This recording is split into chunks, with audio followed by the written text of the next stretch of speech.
everyone. Happy Friday Eve from the opening drive on 101 ESPN. It is 7 o'clock. Your time check brought to you by Clarkson Jewelers. Oh, are we? And We're really officially excited. licensed Rolex Jewelry. That's Friday. Well, it's Friday for you. Grimsley is here. It's Friday for me. Yeah. I get to go to the doctor tomorrow.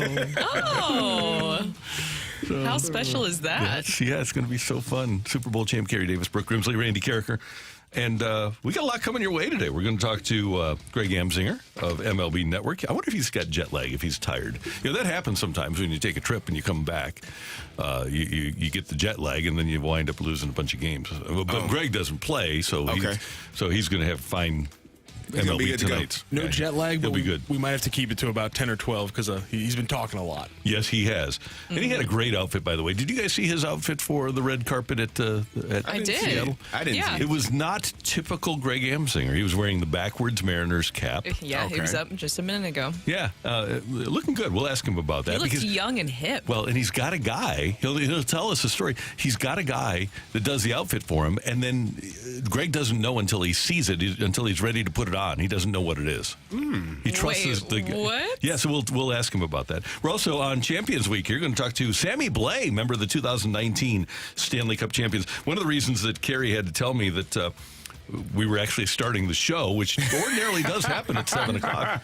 It's because I was saying, man, I wish I would have thought this earlier. But there's this song, Sean Colvin, Sonny came home. And Sonny came home yesterday. Okay. Oscar Sunquist. You were over there just jamming out to some 90s songs. I was thinking we should play this song. But we don't need to. But Sonny did come home, and we're going to talk about that in just, well, you know what? Let's hit on some things. Let's get things rolling. St. Louis City last night, clean sheeted by LAFC 3-0 on the pitch in LA. Darn it. They put on the kits with every expectation of coming away with a victory for our side, but they could not in that match last night. They took the pitch with well-intended thoughts and just didn't go well for them. Didn't come through. Unfortunately. No. Yeah. Can't win them all. Here's the thing, though. CitySC has lost on the road to the other top teams in the West. You know, we being SC, are the top team in the West. The other top two teams in the West, Seattle and LAFC, have both beaten, is that the right term? St. Louis City SC by scores of 3-0. All 6 of the goals were scored in the final 25 minutes of the two games. So that tells you that while St. Louis City SC likes to wear down the opposition, with their depth and their ability and their veteran nature, they have the ability to wear down St. Louis City SC, and it's going to happen now and then, but we're setting up for playoff time. Yeah, you think maybe the travel and the fact that they just played on Saturday, that could have something to do with it. Maybe a little fatigue setting in there, going cross-country, halfway cross-country, and fatigue. Jet lag, we just talked about it. It happens. It does happen. They're fine. Still tops in the West, though. That's what matters. Go City, yeah. And Matthew had an interesting point about this last night, too. Tim Parker sat this one out. Matthew, you were thinking that maybe this was... a very interesting point. Yeah, maybe this was just a game where, okay, we hope we win, but we'd rather take our shot at a more sure thing later on in the week. Yeah, I guess that could be the thought process because you got Inter Miami coming up, and despite the fact that all the messy stuff is around them, they are not really messy. They are not a good team right now. Yeah, they're very messy right now. They're not a good team right now, so you need to get 3 points from them. You're playing LAFC. Everyone knew that was going to be a tough one. Getting out with a 1 point and a draw would have been a nice thing to do, and so you give Parker the day off to maybe kind of solidify that back line and make sure you're winning that game in Miami, and you roll the dice a little bit against one of the best teams in LAFC, and it bites you late in the game. They're playing Miami Sunday, right? Or no? Why am 16th, yeah. The 16th? Yeah, Sunday. Yeah. Okay. Yeah. What? 15th. I do think 15th. that's been really intriguing. Do you think that they kind of change things when they know going into the week that you might have more important game in the weekend? Yeah, you have to. And this was already their third match in 8 days, so that's going to be 4 matches in 12. Yeah. So this is when the depth has to step up, but at the same time, depth has to step up in certain spots that you're usually not taking out. You're not taking out Jabulo Blom, you're not taking out Tim Parker, you're not taking out Roman Berkey, and so when you have to take out one of those like tentpole players after already losing a Leuven and a Klaus, it's only so much of the backbone of a team that you can lose before things aren't going to be 100%. And again, you went up against a team in LAFC who's very good, and the first 2 goals that broke the game open were perfect, like 100% perfectly played balls by LAFC. You get the one to leave over the top on, where you break the back line on your side of the field, and then you get another one where they just beat you on the counterattack, and it's a perfect through ball right to the middle. Berkey can't do anything about it.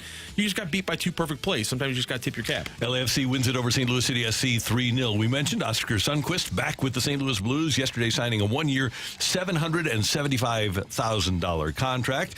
Chief has said before that Oscar Sundqvist was his favorite player, the engine of the Stanley Cup champions in 2019. So how big of a role did Chief have in bringing Sonny back? Oh, yeah, definitely. He had a big role. Having a coach that I had before and a good relationship with and won a cup with. So he definitely had a big role in that decision.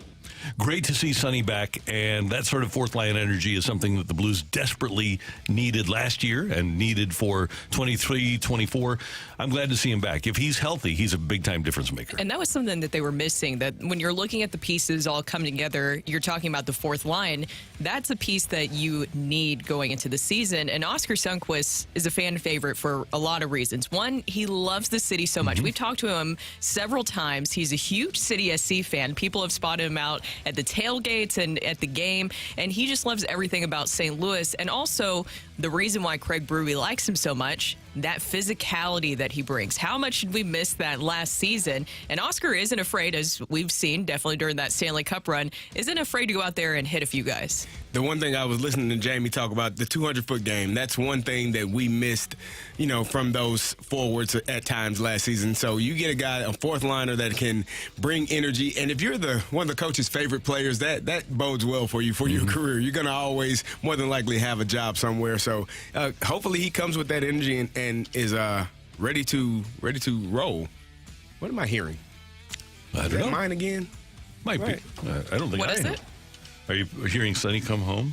I don't know. I don't have Are you mine. hearing music? No, I hear talking. That's us. It's the computer. That's Brooklyn. Yeah. That's us. We're We're talking. the We're voices doing- in your we're doing- head. Yeah, really. That might be. It's possible. Martin Keep Brooke Kilcoyne, Starbucks. Martin Kilcoyne's interview on Fox 2 getting national play this morning. I was tuned into MLB Network on Sirius XM, and Jim Bowden says, in reading between the lines and hearing from John Mozeliak, he said one thing that's perfectly clear to him as a GM is that Montgomery and Flaherty are gone, which is no surprise. One of the interesting things I took out of the interview, and it shouldn't surprise anybody, is the reaction that Mo had, the strong, strident reaction about Ali Marmol and his coaching staff. Yeah, I don't think the coaches have any fault in this. They're handed to players. It's unfortunately it didn't work. But I think Ali and his group do a really good job. They work really hard, and they continue to do that. But I think their level of frustration is probably as real as the fan base. Well, the fan base, much of the fan base, wants accountability. Well, if you want accountability, that's it. Because he just said Ali Marmol and his staff have done nothing wrong. They've been handed the players. Who handed them the players? We know that it's John Mozeliak. He doesn't have to say, I handed him the players. We know he handed them the players. He took accountability to a degree. I would have preferred to say, yeah, it's not his fault, it's my fault. That is full accountability. That's what Doug Armstrong did. That's when you're not placing blame on anyone but on yourself and saying, yeah, he didn't bring these players in. They've done a fantastic job. I brought these guys in. I thought that these guys were going to perform well, and I have to fix it because everything starts at the top. And so, yeah, there's some accountability. We can infer accountability. Yeah, but you never want to infer. I want 100% to know that this is what it is, and this is how you feel as well. And here's my question. If the coaching staff and the manager have been pristine, and he said they have done nothing wrong, the coaching staff and the manager have been pristine, and the team is 14 games under 500, then what's the issue? Well, it is. He's saying that it's the players that the manager and coaching staff have been handed. Well, then to me, the accountability should go right to the top. And I can accept a losing season, but you better fix it. You better fix it right now. Yes. And they've got the opportunity to do so. But first of all, I think it's ridiculous. You don't say that anybody has done nothing wrong. I mean, hell, I do things wrong. Well, you really can if they're only doing what you're telling them to do. So if I give you a playbook and I give you a sheet of paper and you go 1, 2, 3 all the way down to 10, 100%. But I told you to do that. That's not your fault. Well, one day you've got Oli Marmol saying, we're going to have Wilson Contreras DH and play the outfield. The very next day, less than 24 hours later, you've got John Mozeliak saying, no, he's not going to play the outfield. Well, that was something he was told. And well, according to them, and if he's done nothing wrong, there was a meeting between Dusty Blake and Oli Marmol and John Mozeliak. They were all in this meeting in Contreras. So at the very least, he communicated poorly. Maybe. I mean, there's that, I guess. Not a fireable offense. No, but just he said that they've been perfect, that they have done nothing wrong. Well, and here's the thing. One, Mozeliak, I think it would be strange to what Carrie's saying if he came out, because this is the coaching staff that he's moving forward with the rest of the season, right? So that would be, I mean, he's not going to make any changes right now. I don't think he's going to do what the Yankees are doing where they get rid of their hitting coach, and it doesn't seem like he's going to make any managerial coaching changes in the middle of the season. That would be very unusual. So if he goes out there and says, they haven't done a good job. They haven't really executed the plan that I handed to them. This is a roster. Yes, there might have been some pieces missing, but, still we expected more out of this coaching staff. How do you think that Oli Marmol and the rest of the coaching staff would respond for the rest of the season? I don't think he has to say that, and maybe I just expect too much because I hear Doug Armstrong so much. And I think Doug Armstrong handles these perfectly. He says, it's all of our fault. Yeah. It's mostly my fault, but it falls on all of us. And that's real. Yeah. Because every party has to do their job to the best of their ability. If you're the general manager, Pobo, I have to get better players. If you're the manager, I have to put our players in a better situation. And if you're the players, I got to play better when my opportunity is presented. Here's my biggest concern. I don't think the Cardinals recognize now, based on hearing this interview that Martin Kilcoyne did a fabulous job with Mo, by the way. And I think you can see it at Fox 2 Now, right? Fox2now.com. I think he's got the whole Kilcoyne conversation. I don't get the sense that Mozeliak particularly understands that the Cardinals have been caught and passed up by much of baseball.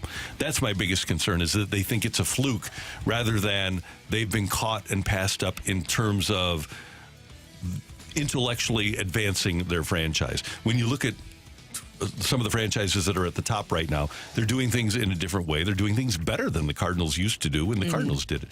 And my concern is that the Cardinals think we're still cutting edge here, and this is a fluke. And I don't think that's the case. I think they've been passed up by a lot of franchises. And that's where the accountability needs to come in a little bit more, right? That's where it needs to come in a little bit more from the front office, from the Cardinals organization, where it says, okay, what we've done has maybe led to this point. Because I think we could all agree what we're seeing this season is a culmination of a lot of things that have probably happened or taken place, moves made, people who've been let go, different things like that coming together, coming to a head this season. And so it's no wonder that you're starting to see some things kind of fall through the cracks or really be exposed in this organization. Things have to change. That's why we talk about bringing in those outside voices, somebody with a different perspective coming in.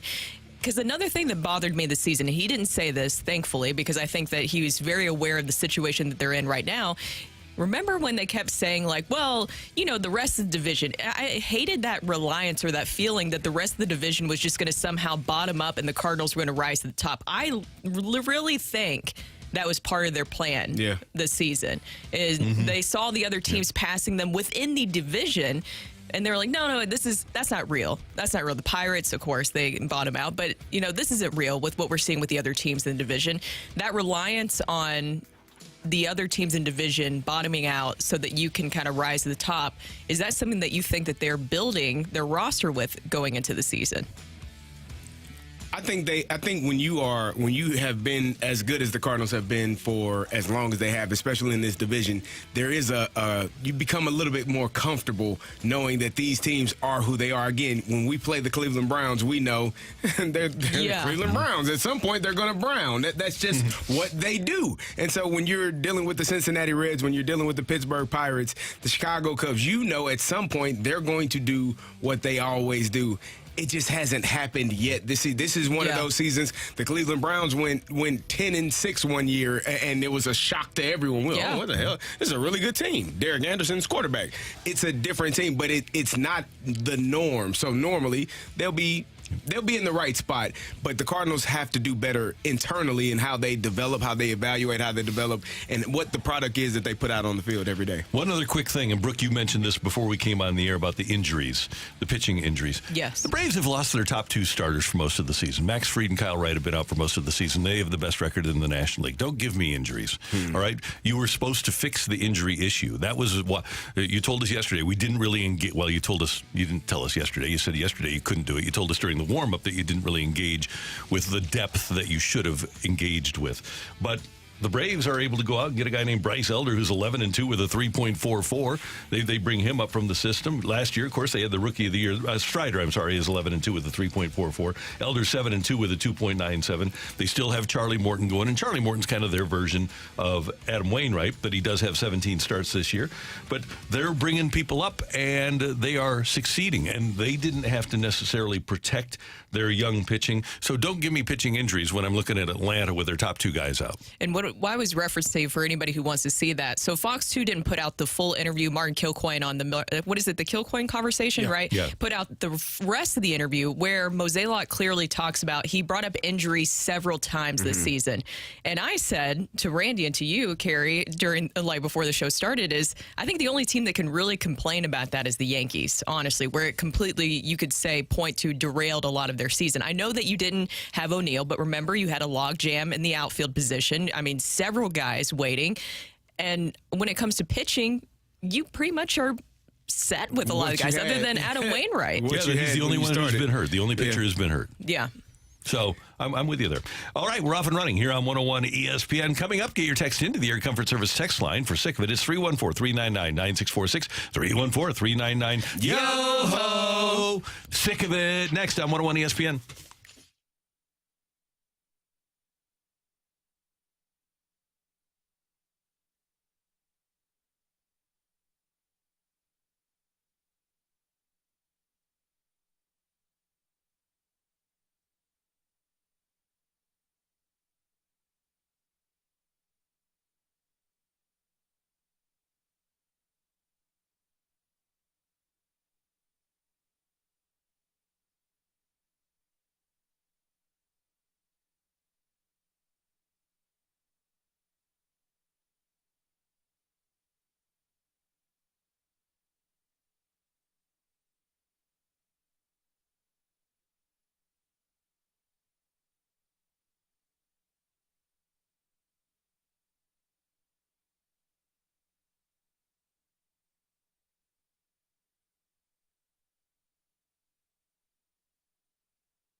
Randy, Matthew. Get your text into the Air Comfort Service text line, 314-399-9646, 314-399. Yo-ho! Come on, CD. 314-399. Let's try it again. 314-399-9646, 314-399. Yo-ho! There's some enthusiasm. Guys, LeBron says he's not retiring. LeBron, you don't have an announcement to say you're not retiring. You have an announcement to say you're retiring. I'm sick of you talking about maybe I'll play, maybe I won't. You know what? When you're ready to not play anymore, tell us. Otherwise, just play. That's it. There's a thought. I'm sure he does get asked quite a bit, though. Yeah, don't have to announce it. No one needs to know. Tom Brady kind of did a little bit of the same thing, though, right? Yeah, he did. Yeah, another diva. Randy. Yep. You know what I'm sick of? I'm sick of Cardinal fans complaining. I don't want to hear about Zach Gallen or Adolis Garcia, Randy Arozarena. Why do I have to? Why? You sound like a scorned ex. Like you sound hurt. Who hurt you, bro? It's over. I don't hear you all complaining about Austin Gomber. You don't complain about Luke Weaver or Carson Kelly. You know why? Because you got pretty damn good players in return for those guys, right? Yep. Quit complaining. Yep. Drink, cry. No one cares. Stop crying. And if you are of an age to remember, did you really want to give Willie McGee back and get Bob Sykes? Did you really want to do that? This is the part of the business. You win some, you lose some, but you live to play another day. And the Cardinals they're here. And nobody wins every trade. No one. No. And Matthew Liberatore could potentially, maybe, somehow, one day. I don't know when that day will be. Be a number 5 starter. Maybe. But one day. Something. Don't know when. I got you. We'll be waiting. But, Harris Montero. You hear anybody complaining about that? I don't hear anybody complaining about that. I don't either. What the hell are we doing here? We got 20/20 hindsight. Here's the other thing. If you're going to take back, along these lines, if you're going to take back the Ozuna trade, okay? Man, I wish we had Gallen and Alcantara. Well, if you're going to take back the Ozuna trade, then you've got to take back the Goldschmidt and Arenado trades. You can't just pick and choose what you like and what you don't. It's the butterfly effect. Yeah. You change one thing, you change everything. Yeah. Can I just say, maybe one that we can keep and be sour about, Randy Arozarena. I think that maybe that's one that you can get a pass on.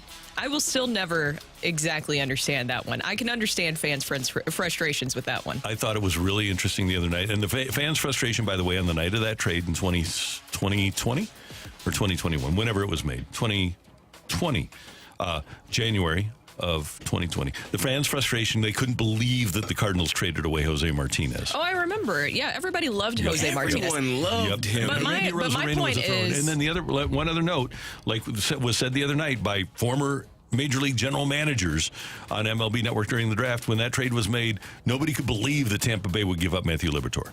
There you go. Everybody thought Randy Arozarena was the ultimate afterthought in that trade.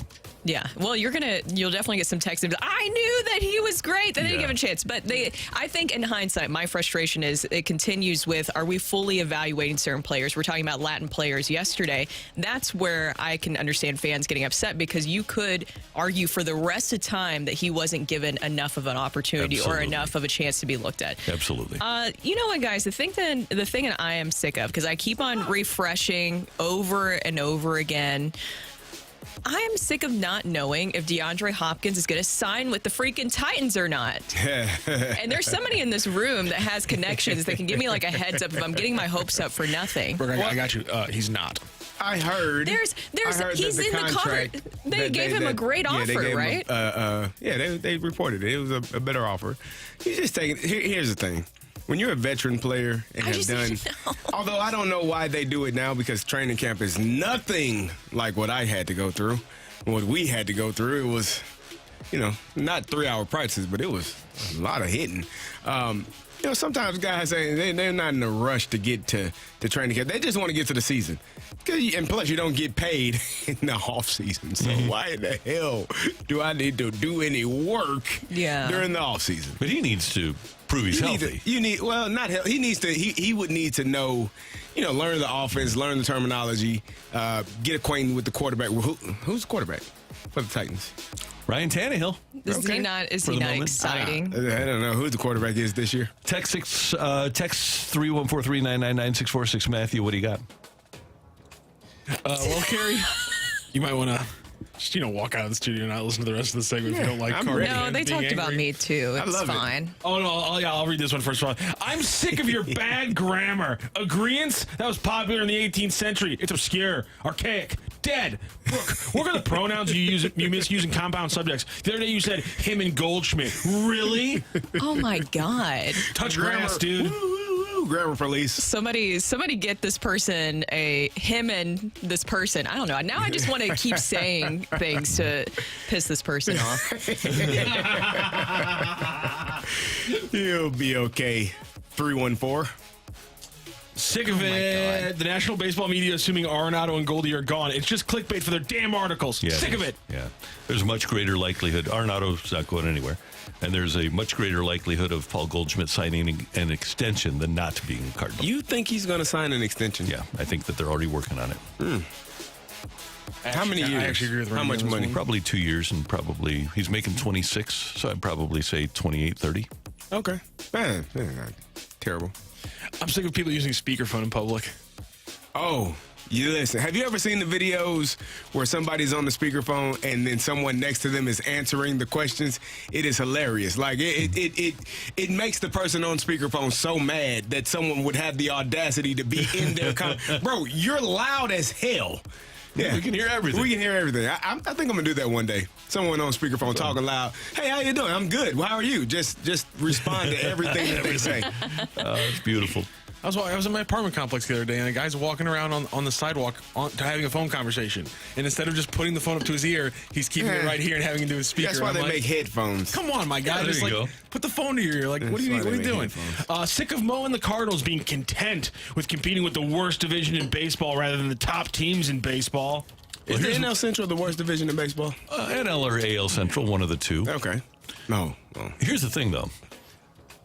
I did not do well in school, as you guys know. But one thing I do know is that St. Louis is in the central portion of the country. Okay. It would be very foolish on the part of Major League Baseball geographically to put the Cardinals in the West or the East. We are in the central part of the country, so why wouldn't you have the Cardinals in the National League Central? Yes. I agree. I concur. I didn't really listen. You say what you will about John Mozeliak. I didn't hear a content version of John Mozeliak in the interview. I'm sick of the Cardinals organization trading away top prospects. Yeah, I am too. All right. And Mateo Gil, man, that one still kills me. What are the chances that Magneuris Sierra. What are the chances somebody who sent this in or something like it also really wanted them to trade for Sean Murphy? Yeah. I really like McNair Sierra though. He could roll. He could, yeah, he was. I was in spring training. I was down there one year when he was down there. Yeah, he could run, man. That was scary when they traded him. What are you giggling about now? Andrew Young. How about who's upset about Andrew Young? I am. I'm really up. I'm fired up about that. That was one of the Randy, worst. I've never gotten over Brett Wallace. Oh, Brett Wallace. They are How about, fired up over here. Tony Losi. I'm really down on them moving Tony Losi because, well, he was a minor leaguer. We got somebody saying that they're still sick of the yo-ho, and they got somebody on the other side saying that they're sick of the people who are sick of the yo-ho. They say they've gotten addicted to it, Yes. and they deal with us every day. You are sick of 314-399 Yo-ho! Yeah, sorry about that. Sorry about it. Sorry, not sorry. We need to get to Greg Amsinger. Thank you, Matthew. Greg Amsinger, MLB Network, St. Louis native, a product of the Lindenwood University, joins us next on 101 ESPN.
This is Rocc with your Sports Center update, driven by Johnny Londoff Chevrolet and Johnny Londoff Autoplex.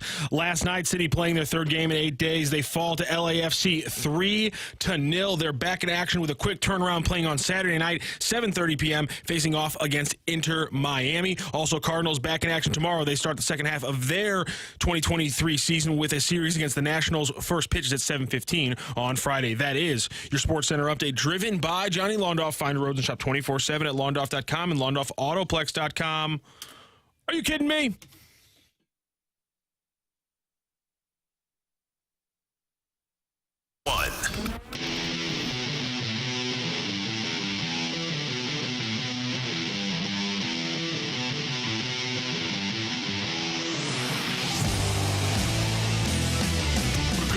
Kerry Davis, Randy Carricker, and the best-dressed man in television is Greg Amsinger of MLB Network, a product of the Lindenwood University. Makes us all proud as a member of the LUPC, the Lindenwood University President's Council. All of us Lindenwood grads are so proud of Greg. And as St. Louisans, we're proud of Greg. And Greg, good morning. Loved the outfit on the red carpet the other day.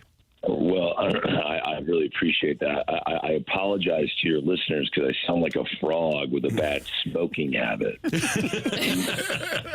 my voice is shredded. And look, the league has been trying to get me back to do the home run derby in the stadium for 4 years, and I actually had a vocal cord problem because of doing the in-house emceeing of the derby, and I'm sure I annoyed everybody trying to watch it on ESPN. You sounded great. I was listening for you. Screaming. I mean, there were so many exciting moments. But if you give me a microphone and I have the power to yell at 50,000 people, I mean, it was just so fun. I couldn't stop myself. So I'm always going to blow a vocal cord when I do that job. I'm going to lose it, because it's just so much fun. I had a blast. I appreciate the kind words. But yeah, I mean, at the end of a run like that, you do so many hours of television, you kind of spent. So good thing I have a new show to do today. So I'll be going to the studio today. Yeah, we're looking forward to that. You need to tell Brooke about your guy who sets up your outfits for the red carpet. So here's the deal, Brooke. I don't know what I'm going to wear until I open up the bag the morning of the red carpet show.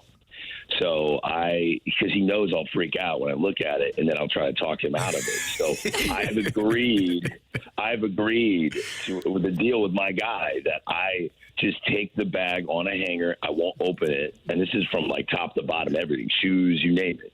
And I open it up the morning of, and I'm like, oh, okay, I guess I'm wearing a hat on backwards today. I guess I'm doing this. I guess I'm wearing Gucci loafers with no socks. I guess I'm wearing shorts. My knees are going to be on display today. I have no idea what I'm going to do, because this guy gets my full trust. So you don't give him any direction. He gets to run with the vision? No, he sits down with me and he's like, okay, so where are we going? He's not a baseball fan. And I tell him, okay, we're going to Seattle. He's like, so what's interesting about Seattle? I'm like, well, it's kind of a city stuck in the 90s. I mean, I love Nirvana, love Alice in Chains. And he's like, okay, what about baseball? I go, well, the sport wouldn't be there if it wasn't for Ken Griffey Jr. And he's got a little laptop and he's Googling Ken Griffey Jr. in front of me. And I'm like, he's kind of like the GOAT. I go, imagine Michael Jordan playing baseball in Seattle. That's what they had in the 90s. I mean, that's Ken Griffey Jr. So he sort of created this whole look as paying an homage to the best player in Seattle history. And I dug it. I thought it was a cool angle. I mean, look, I paid for all this stuff. So when I saw that I had $700 shoes, I was like, what? There are shoes that are $700? My daughter's like, oh my gosh, they're Alexander McQueen's. Dad, you're gonna look like the players. This is amazing. I'm like, they're white sneakers. Why did I just pay $700? Oh my gosh. Unbelievable. I'm so old now. Clearly, I'm old if I'm complaining. I remember when my mom complained about Reebok pumps being $80. $80. Well, Greg, you look $700. It's crazy. You definitely look stylish out there. This morning, we've been talking obviously a lot about John Mozeliak's comments that he had with Martin Kilcoyne, and a lot about how they're going to approach the trade deadline and even the offseason. You've been on the side for a while now of saying that you think that they should make a painful trade, a painful move, and parting with a player. But do you think that they'll make a bigger, bolder move at the trade deadline or this offseason? So real quick, I watched the whole interview and I thought John Mozeliak was very candid and, likable. And I know everybody in St. Louis hates him right now, which is ridiculous, but whatever. So I'm on the red carpet and Nolan Arenado, who's really evolved in his fashion over the years. Like, he used to not care about it and he wore some terrible outfits. He admits that. But he came on, he looked awesome. And he comes up, we're in commercial break, and he goes, I need to give you a hug. And he gives me a hug. And he goes, I'm so sorry we're playing like trash. And I go, bro, don't apologize to me, man. I'm like, you're playing great. I'm like, things can turn around. He's like, I needed to tell you that. I'm really sorry. And then I know he gave an interview to John Hamm the day before where he said, look, it's a business. I've been traded before, and I understand I can be traded again. And I'm not talking to anybody in the front office. I'm just using my common sense. I say what I feel. I don't say what I think because I don't think about too much stuff.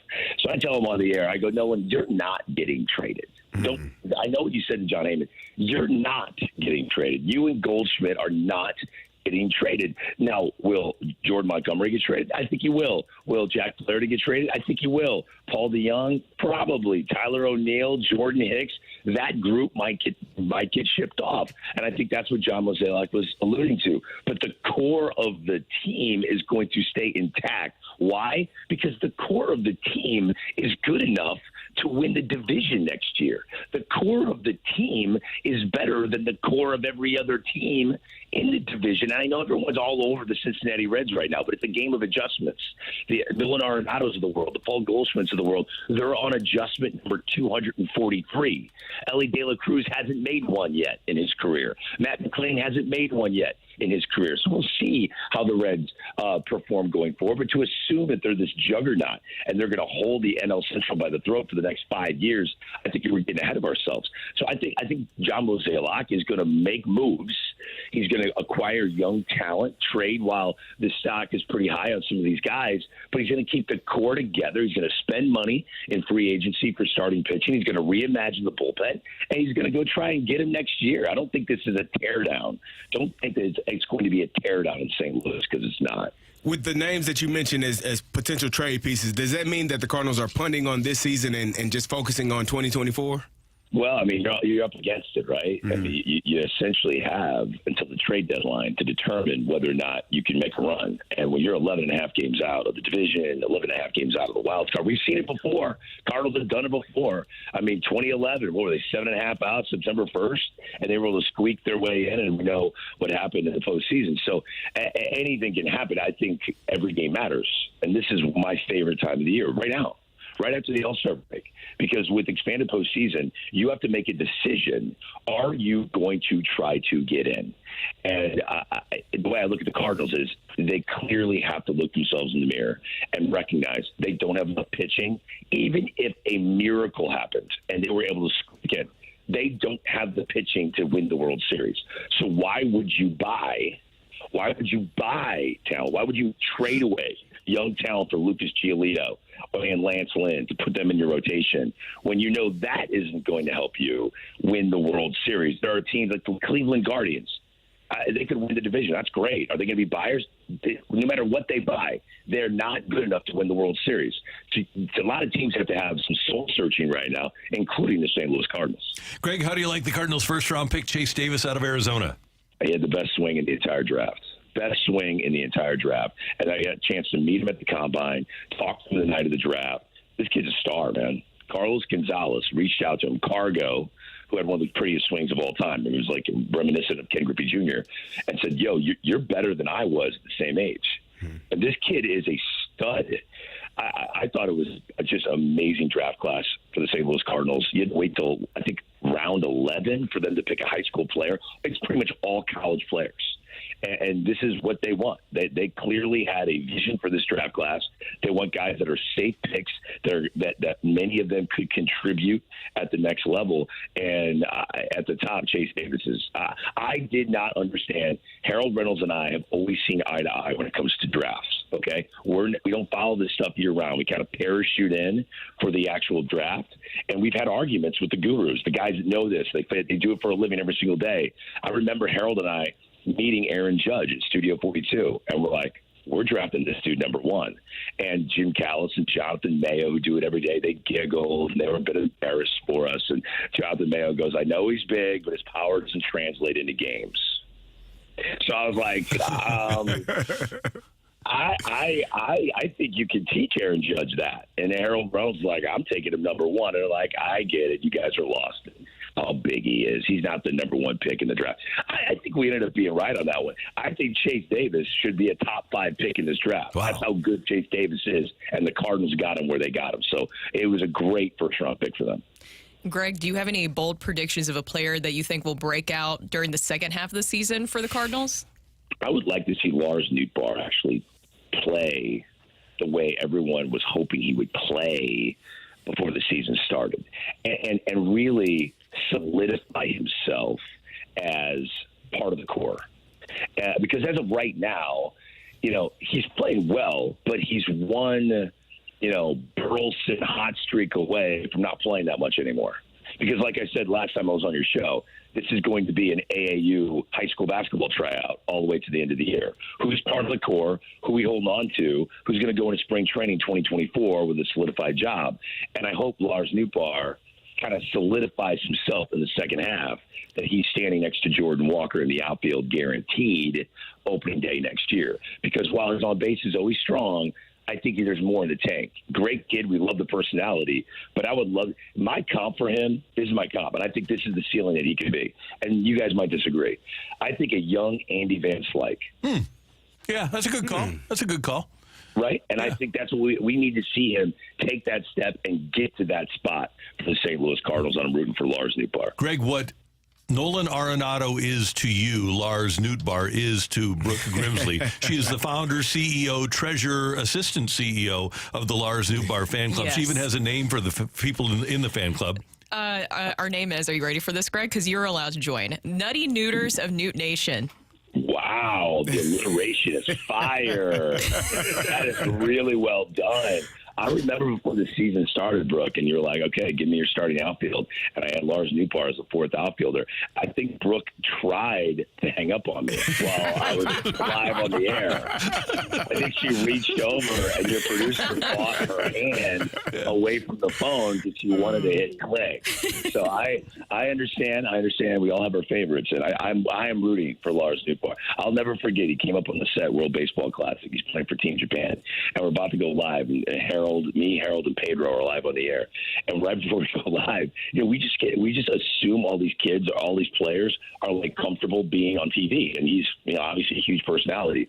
And he's looking around and he's smiling ear to ear. I go, hey man, you all right? And he goes, I'm freaking out right now. I can't believe I'm on with you 3 guys. I can't believe I'm on with you 3 guys. I watch you all the time. And I'm like, man, I love this kid. He's so genuine. So, yeah, I understand why you're the president of the fan club. And I would love to be a member of the, what is it again? Nutty Neuters of Newt Nation. Yeah, I want to be a nutty neuter of Newt Nation for sure. Nice. All right. Welcome. I'm waiting for my T-shirt, Brooke. I'm waiting for my T-shirt. Greg Amsinger, 2 more things. Number 1, before the season, you picked Tampa Bay as your World Series champions. We're at the All-Star break. You have a chance to revise. The 2023 World Champions are? The Tampa Bay Rays will win the World Series. They're going to trade for Max Scherzer. And Max Scherzer is going to love. Everybody write it down. Yep. He's going to love going to the Tampa Bay Rays. Their front office ahead of the curve, and he's going to learn a lot. He wants to pitch until he's in his early 40s, and I think that is where he goes.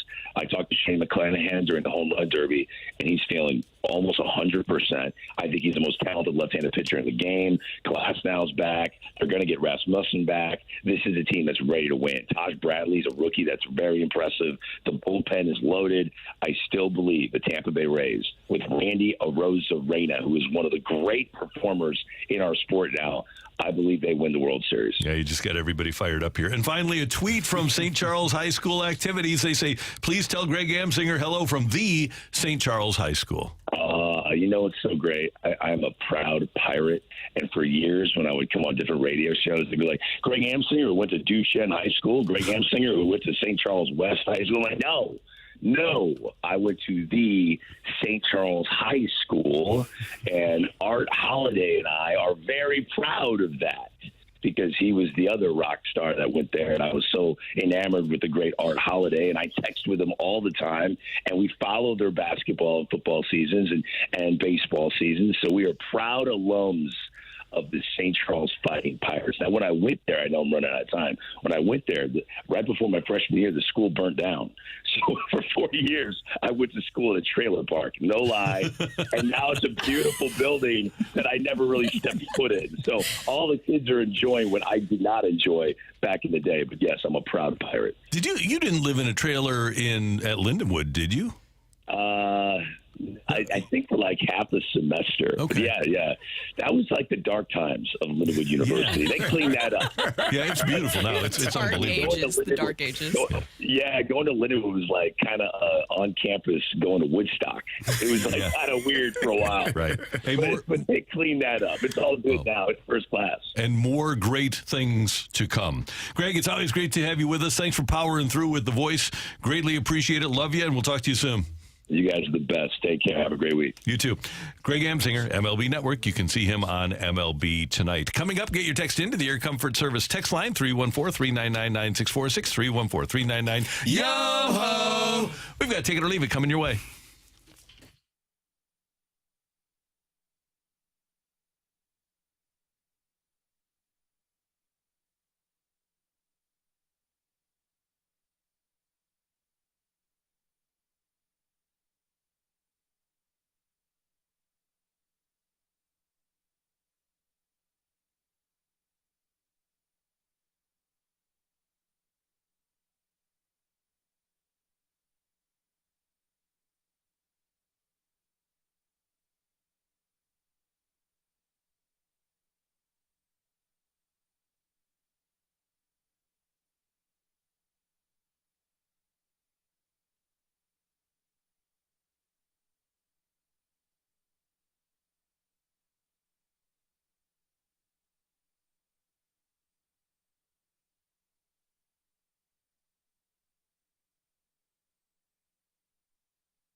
something, put it out there. If you like it, you can take it. If you don't, send it right back. Get your text into 314-399-9646 and give us your take it or leave it. Brought to you by Gloria Lou Realty. Visit GloriaHasTheBuyers.com and start packing. That's my final offer.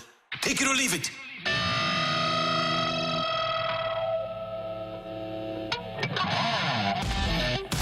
All right, are you guys conspiracy theorists like me?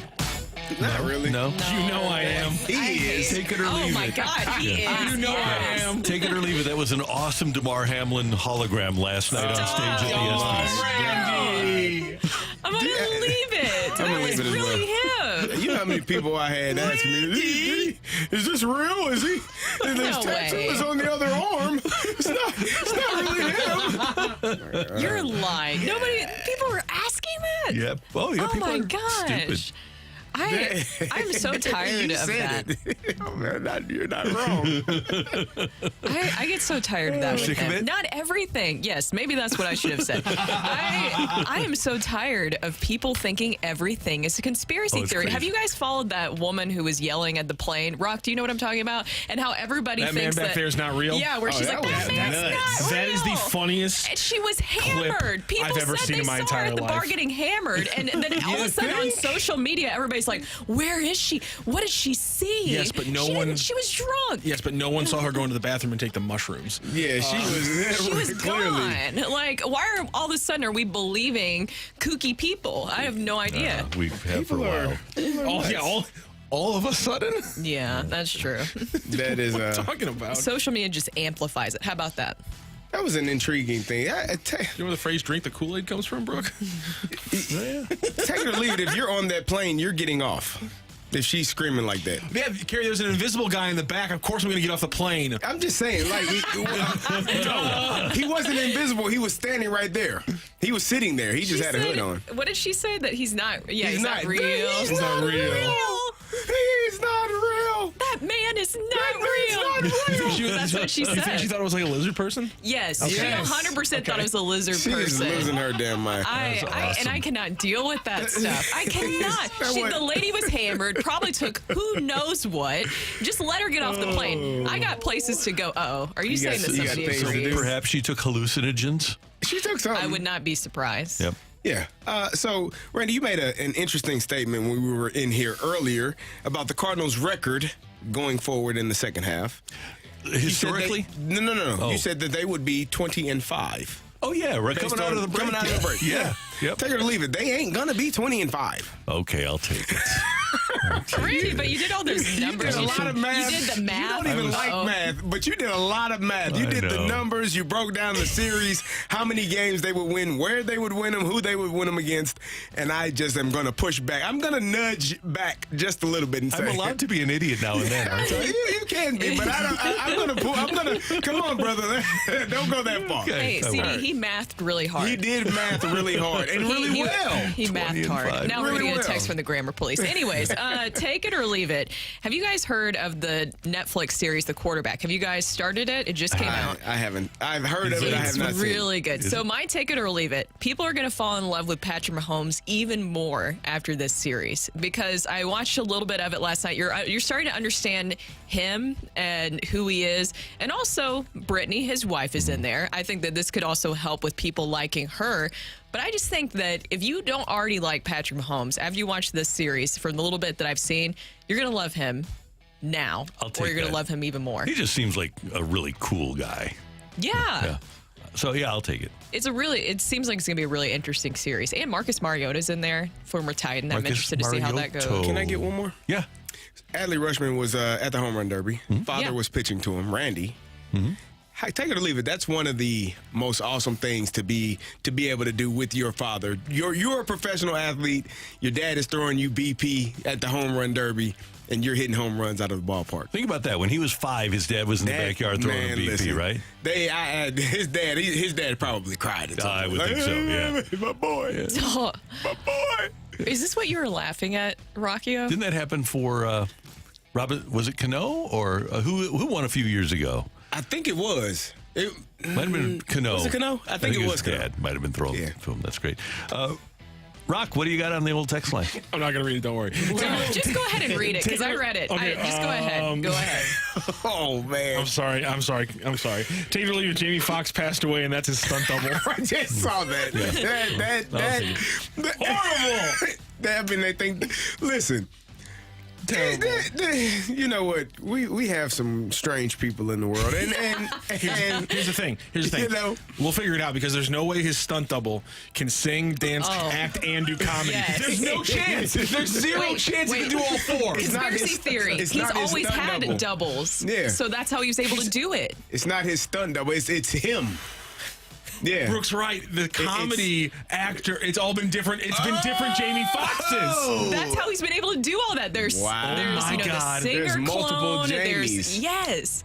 Wow. We just uncovered something. We good. Speaking of that, Brooke, this is a perfect one for you. Then. That's what I was- Take it or leave it. Newt Bar being traded will make Brooke more sad than when the Titans drafted Will Levis. I'm pouting. I over here. will. I am She doesn't even pouting. want to consider that possibility. I look like Matthew Rocchio during the power play dance for the Blues games. Just very grumpy. Bryce Harper and his dad is what they're saying. Oh, okay. Oh Good. yeah. I'm gonna take that. And Levis, maybe he'll surprise me. There's some time with Will Levis. They're saying Malik Willis is playing better than him right now. Great, everything's great. Yikes. Well, at least Malik Willis is in his second year now. But he may not even have a job. Yeah, right. Take it or leave it. Golf tee times need to be spread out more. 9 minutes is good. You think? I don't agree. Because we had some older gentlemen playing in front of us, and by around hole 14, 15, the pace slowed. Yeah. Drastically. It was. They were. But you know what? They're gonna. If you make it 12 minutes, they're still gonna slow down. Yeah. I mean, but nothing against those. I mean, they're out there playing, but they just, you could tell it started getting hard. It was hard on me and you. You were like, oh, I'm tired as hell. Yeah. So yeah, tough game. One final one. Take it or leave it. Cardinals finish no worse than third in the division. Oh, well, I got to take it, don't I? Finish, yeah, because you said 20-5. I did coming out. I left they- out the 5 and 20 after, but still. Gosh darn it! No, they don't finish. Okay, so that means they're going to finish. Oh, they're going to finish ahead of. The Brewers, the Reds, and the Cubs. Somebody explained to me how the Reds are good. I just cannot figure this out. It doesn't This make, is like the especially with their weirdest thing in the starting world. pitching stats. It makes no sense. They'll eventually they'll cool off. They're like one of the worst defensive teams, maybe the worst defensive team. Their pitching is awful. They really, aside from De La Cruz, they've got some really nice. Spencer Steer is a nice player, but it's not like their offense is overwhelming. I just can't figure it out. When at you all. get a superstar like that, though, it gives energy to the entire clubhouse. Like when you see a guy doing things that you've never seen before, and you've played the game for as long as a lot of those guys have played, they probably haven't seen a guy that can, go in the hole and throw it as fast as he can from shortstop or third base. He is electric, and now he's still in second, third, and home. During one at bat. Yep. You don't see those types of things. So that will give you energy, and you'll be playing above yourself. You will think you're able to do some things you weren't able to do before. I'm with you. And Reds, Brewers, and Cubs, by the way, I'll finish ahead of the Cardinals. Yes. I was going to say, I believe the Reds have also won more one-run games than the Cardinals. I think that's something. Well, having the best closer helps. And Alexis Diaz is the best closer because his brother's hurt. So there you have. Take it or leave it on 101 ESPN. Coming up, Mo says everything the Cardinals do for the rest of this season is geared toward 2024. What should his top move be? That's next on 101 ESPN.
on ESPN. Brought to you by Sumner One. A fresh perspective on the day's top stories. It's the Opening Drive's Fresh Take. Brought to you by Schnucks Rewards. Reward yourself. Earn 2% back on every purchase with the Schnucks Rewards app.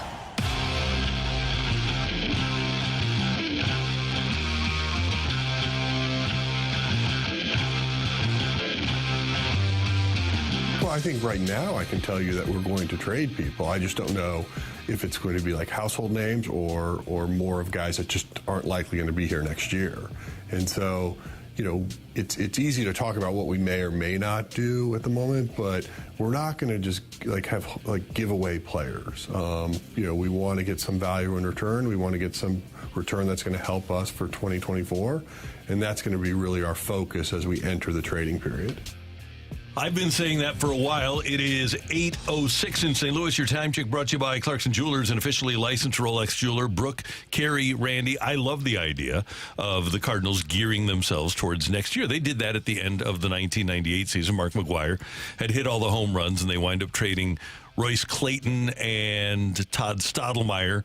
And they get back Darren Oliver and Fernando Tatis, and he helped them out. Kind of like what the Blues did in making their moves to get the draft choices, but at the same time picking up guys like Verana and Kapanen for next year. I think the Cardinals are close enough so that they can build towards 2024. If they're going to make trades, they need to get some young relievers. A few years ago, they traded Luke Voigt, and they got Gallegos and Chasen Shreve back. A couple of good young arms. They traded Tommy Pham and got Cabrera back. You need to make those sorts of moves to fortify your bullpen. And if the Cardinals can do it by the trade deadline, you can buy and sell at the same time. I would not be averse to the Cardinals giving up some of their youth in exchange for a starting pitcher, a number one starting pitcher. And if you're going to look at the White Sox need offense. So do you include a Nolan Gorman in a trade? The hardest thing to find for a team like the Cardinals right now is pitching. And especially because of your draft the other night, a solid apparent left-handed bat in Chase Davis, I would be inclined to move a left-handed power bat if I could get, and I think Nolan Gorman's going to be great, but I would move a left-handed power bat and make a move that I think is going to hurt to get a number one starting pitcher, because the Cardinals are having trouble developing that guy and having trouble, when they have him, hanging on to that guy, a.k.a. Sandy Alcantara or Zach Gallen. And that's why I asked Greg earlier if he thought the Cardinals would make a bigger move or bolder move during the trade deadline or during the offseason, because I think the biggest target, we can all see that, and it seems like Mozeliak is in agreement that starting pitching is what you're going to need to get, and controllable starting pitching is something you're going to need to get. So what can you get in regards to that at the trade deadline? If that deal comes up with, say, a Dylan Cease, I believe that they would want pitching and they would want an everyday starter, a position player. Yeah, and so the Cardinals need to overpay, right? Yeah. They need to overpay. We didn't know that they were overpaying when they made the Ozuna trade. Yeah. But now they're going to have to make a trade where it's pretty obvious that they overpay to get that number one starter. I don't know that Nolan Gorman is the guy that I want to see leave. I mean, that's probably who a team is going to want in return for a starting pitcher. And then when you look at we talked about Jack Flaherty and Jordan Montgomery. If you're trading those guys, you're probably not getting a starting pitcher in return, because obviously that team needs more starting pitching depth. So those aren't guys that are going to give you a return of a starting pitcher. So you're looking at guys on the roster, Paul DeYoung, Nolan Gorman, Tyler O'Neill, those types of players, but how much can you get in return for them? I don't think Jordan Walker, Nootbaar may be someone that is you're looking at as a potential trade piece. Absolutely. As well. I just don't know how much you're going to get in return. I think you'll probably get the most bang for your buck with a Nolan Gorman, but that's not a trade that I'm willing to make right now. I don't love it, but man, I got to have a number one. It hurts. That one is, I think that would be the one that would hurt the most, because he has superstar potential. We were talking about him. I felt like he could be a top 10 MVP candidate earlier this year, the way he was going. He cooled off, a lot in June, but if he's hitting the way he was hitting earlier in the season, he's a dynamic baseball player. And there is no White Sox fan that wants to move Dylan Cease either. No, not at all. And I thought it was interesting, too, John Mozeliak said in the quotes, too, with Martin Kilcoyne, he brought up the fact that I can tell you right now, we're going to trade people. I just don't know if it's going to be a household name or guys who are just not likely to be here next year. That could be a lot of things, because a lot of people, when you hear household names, who are you thinking about? Two guys, right? Goldie and Arenado. Yeah. But you could also say that Flaherty could be considered a household name and here, and he's here part next of the name that's not here next year. I think you're going to have to make a painful move. It's just my biggest thing is it going to happen by the trade deadline, or is it going to happen the offseason? And the question from Martin Kilcoyne to Mozeliak, is everything on the table here?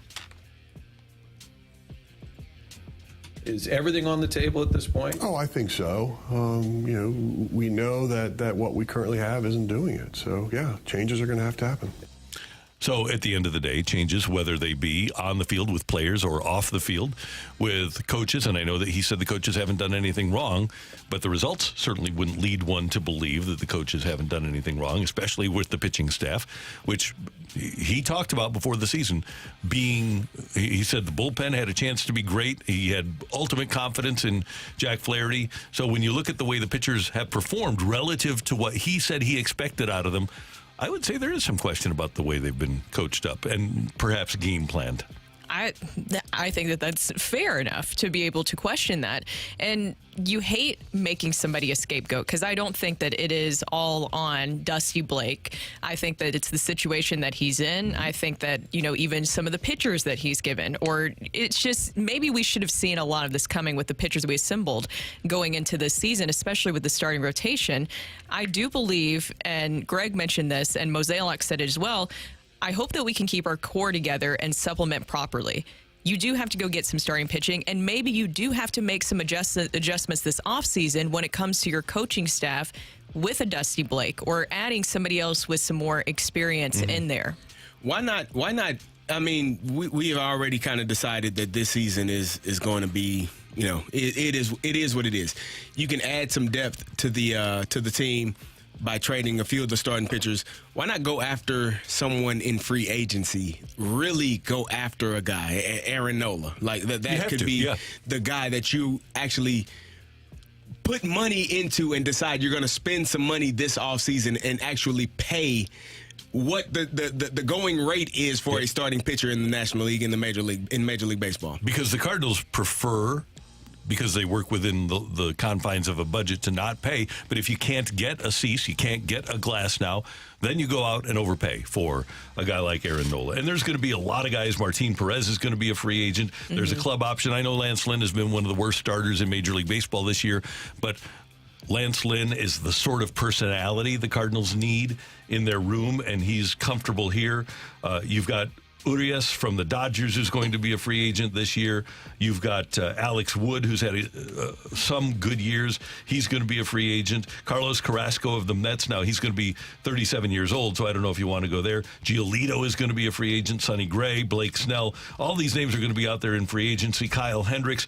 They're going to be a lot of pitchers that are 2, 3, and 4 guys available in free agency. You've got to get your number one, but if you're the Cardinals, I think you need to get 3 veteran starters as your 2, 3, and 4, and then have enough depth. If somebody is really good, then they're going to make the starting rotation. But you need to be able to perform and be healthy and be available if you're going to pitch for the 2024 St. Louis Cardinals. Yes. Also, looking at the bullpen and specifically closers, do you think that they'll be able to keep Jordan Hicks and Ryan Helsley, or do you think it's going to be moving one or the other? Well, Helsley still has some control left, but Hicks, I think that's a move. You need to find out what he wants before the trade deadline. You need to find out if you can afford him before you get to the trade deadline, because you don't want to have an asset like that. You can get something for Jordan Hicks at the deadline, because there's going to be postseason teams. Everybody's after bullpen arms at the deadline anyway, every contender. So if you can get an 8th or 9th inning guy, if you're a contender, and you can get him on your roster, that would be somewhere where the Cardinals could get 2 or 3 young arms and build a shuttle for next year that they don't have this year. Jordan Hicks and Nolan Gorman, to me, are pretty much the same in terms of superstar potential. You don't find guys that can throw that hard. Now, what Jordan Hicks needs to work on, obviously, is the control. Whenever he walks a batter, we can just count that as a run, because it's going to come around and score. That's the only thing that concerns me. But when you talk about Jordan Hicks's ability. We heard Tommy Edman watching it from center field, watching that ball move from all the way out there is difficult, and it's definitely much more difficult on a hitter that is much closer. So I don't think you allow a player of that potential, of that level of athleticism and just how great he can be. I don't think you let that guy walk. Him and Nolan Gorman, for me, are two young players that I don't want to see leave this roster because I know that they can help this team going forward. But Jordan Hicks might not want to be here. He's a free agent. I understand. You got to find a way to re-sign him, though. You got to have that taken care of if you can before he hits the free agent market. You don't let talent like that walk out the door. Because those types of talents, again, Nolan Gorman, Jordan Hicks, those are the things that come back and bite you in the butt. But you also can't pay him so much that you can't afford to get your starting pitcher. You need the most important thing you have. Ryan Helsley was the best reliever in baseball last year. This is the position they're in now. You're going to have to spend money. That's part of the game. That's the part of the game that has passed the Cardinals by. When we're talking about the division and them losing spots in the division, it's because they are unwilling to spend money. You're going to have to not spend money like the Mets, not spend money like the Padres, but you're going to have to spend more money than you are accustomed to have a successful team, to keep the players in-house and not allow them to walk away. But I think you also have to, and the Mets and Padres are great examples of this, you have to spend for what the player is worth. I agree. And sometimes you got to pay a little more. Yep. Coming up next on 101 ESPN, who's back in the playoffs first, the Cardinals or the Blues? It's coming your way on 101 ESPN.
history of our decision making overall has been pretty good. And I think, the best way to approach this is, recognize that you do have a problem, admit it, and then try to find a solution. And, we understand that. And I'm not trying to sit here with you right now and try to defend what we did and blame other people. I know that we made mistakes, and we're going to try to get it right. That's John Mozeliak. And I have difficulty because that answer seems to be a dichotomy. Because first thing he says is the history of our decision-making is pretty good. And then the second thing he says is that you have to recognize that you have a problem. Well, if he's saying that the history of their decision-making is pretty good, it appears to me that they don't really recognize that they have a problem. And I guess my follow-up question would be, what mistakes are you referring to? When you say we've made some mistakes, what mistakes would you be referring to? Every free agent signing over the last decade, except for Albert Pujols. Okay. Right? I think you can fairly and reasonably say that the decision, as it turns out, to trade Arozarena for Liberatore was not good. Okay. I think that if you want to go 20/20 hindsight, and I don't, but if you want to, a lot of people do, you could say that the Ozuna trade was bad. Not many people were complaining about it the day it happened because Marcell Ozuna was coming off such a magnificent season. But now that it has happened, people have their retroactive belief that it never should have. And they also weren't thinking about the what was going on with the ball club at that time. But end of the day, you can say that that was a poor decision. When you talk about good decisions that the Cardinals have made, well, let's see. And by the way, I think we can fairly say Contreras was not that great. Keeping Yadier Molina around for his whole career was good. I'm going to give them the benefit of the doubt with Adam Wainwright from the time that he signed his 2014 contract until now. Good move. Letting Albert Pujols walk, good decision. You think? Yep. Really? Oh, yeah. Without the DH in this league and with his feet problems, there's no way that he would have been productive here. Letting Colton Wong go, as it turns out, good decision.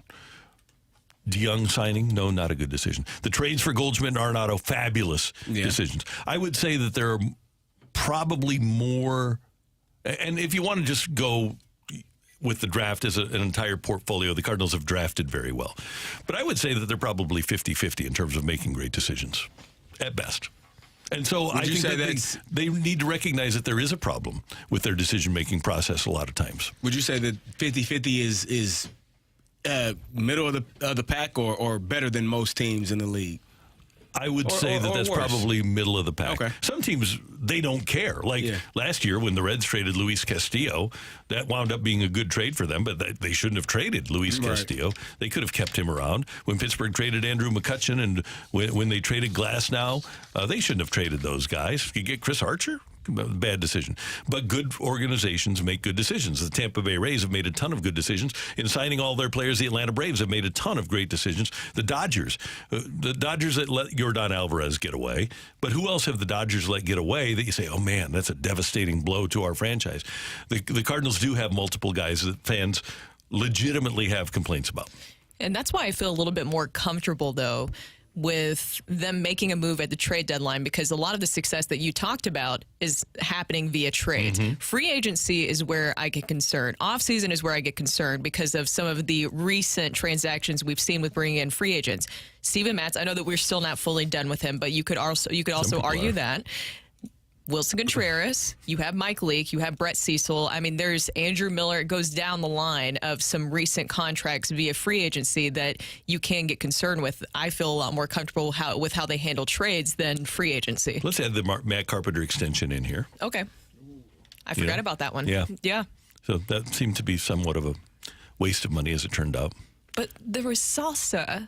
The salsa was great. Salsa high. That's a great point. Remember, it was in stores and everything. Yeah, let's compare and contrast, because the Blues, they seem to be the opposite, right? When you look at giving up Yori Laterra for Braden Shen, when you look at what they gave up with Sobotka and Berglund, now granted, Tage Thompson is going to wind up being a good player, but you got a Stanley Cup out of Ryan O'Reilly.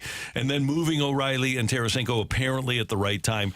The Blues' decision-making process has been pretty good I think you can argue that they probably should have given no move to Petro. But when you look at the big picture, I really do think the Blues are in a better position to get back into a Stanley Cup final and win right now than the Cardinals are to get to a World Series and win. I don't know. I still think the Cardinals could have a better chance. If we're talking about who's going to get there first, I still think the Cardinals can. I do believe, I'm not happy with the starting rotation that we went into the season, but I'm going to agree with Mozeliak and Nolan Arenado that they're just a few pieces away from what they need to be a lot more competitive. I don't think that what we've seen this year is what these players are capable of. I think we all can agree that this roster should be playing better than it has been. That's what everybody's been saying, even the players.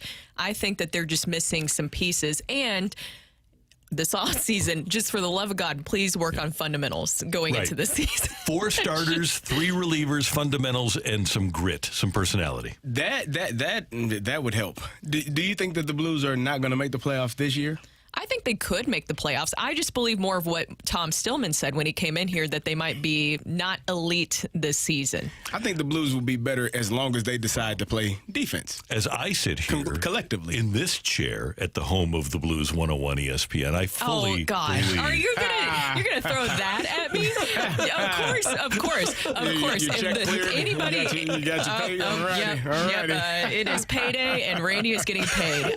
Look, that is nothing against the Blues. I'm being more of a realist in this situation. I want the Blues to be very successful. I think that what Doug Armstrong is building is not meant to win this next season, and I'm talking about Stanley Cup. I think it's good enough maybe to get you into the playoffs, but I think it's something that's going to build over the next few years. And luckily, you have a lot of young guys that he's building around where it's going to take a little bit. It's unusual because both franchises are in similar spots, aren't they? And they need to look bigger picture because they both got a lot of kids with potential, and they both need to add some elements that they've had before but they don't have now.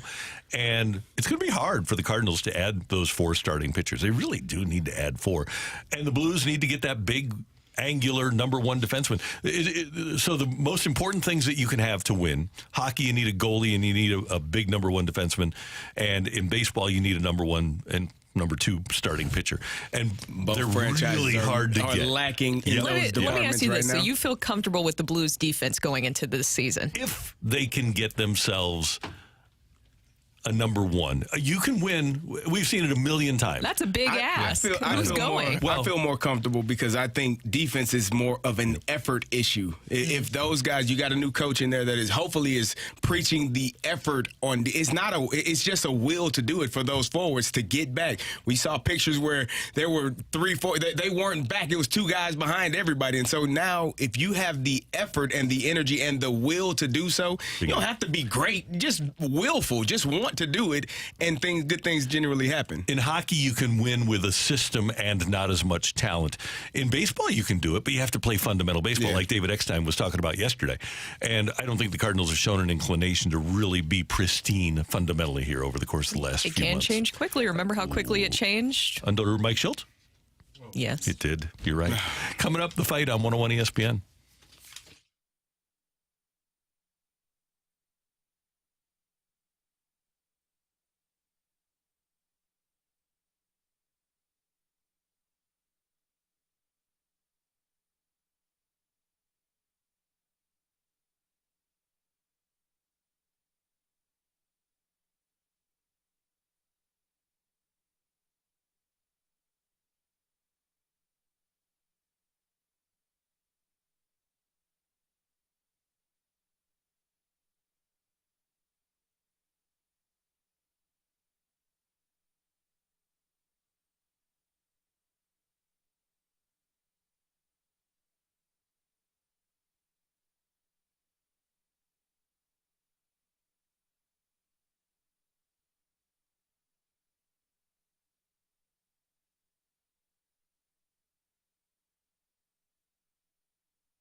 This is Rocc with your SportsCenter update brought to you by Saliga Heating and Cooling. Last night, after a scoreless first half, St. Louis City SC lets up some seams, and LAFC takes advantage with 3 goals in the second half for a 3-0 win. City SC still at the tops of the Western Conference, and they have another game in this tight schedule, facing off against Miami on Saturday evening. That's a 7:30 kickoff here in St. Louis. Cardinals, on the other hand, back in action on Friday evening, 7:15 first pitch. They face off against the Nationals for the first series of their second half. That is your SportsCenter update brought to you by Saliga Heating and Cooling, an independent American Standard heating and air conditioning dealer. On 101 ESPN, brought to you by Sumner One. Welcome to the fight. In the red corner, Average Joe Listener. And in the blue corner, the undisputed king of morning drive. Please welcome Randy Carricker.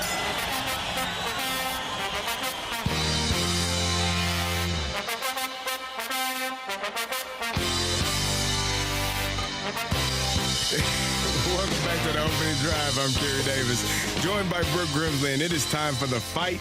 And our fighter today is Josh. Josh, how you doing? Doing pretty good, Kerry. Glad I didn't stay up for that City SC game last night. Oh, yeah, that was a rough one, huh? Not yeah, great. We watched the good half. Okay, there you go. That's all that matters. That's all that matters. You didn't know what happened until you woke up. All right. That's right. You ready to take on Randy Carricker? Yeah, let's try it. All right, here we go. Only 3 players have been named World Series MVP twice: Reggie Jackson, Bob Gibson, and which other player? Is it Sandy Koufax, Josh Beckett, or Madison Bumgarner? Mad Bum's obviously tempting. I'm going to go Sandy Koufax. Other than Lamar Jackson, who is the only other player to win the NFL's MVP award unanimously? Is it LaDainian Tomlinson, Peyton Manning, or Tom Brady?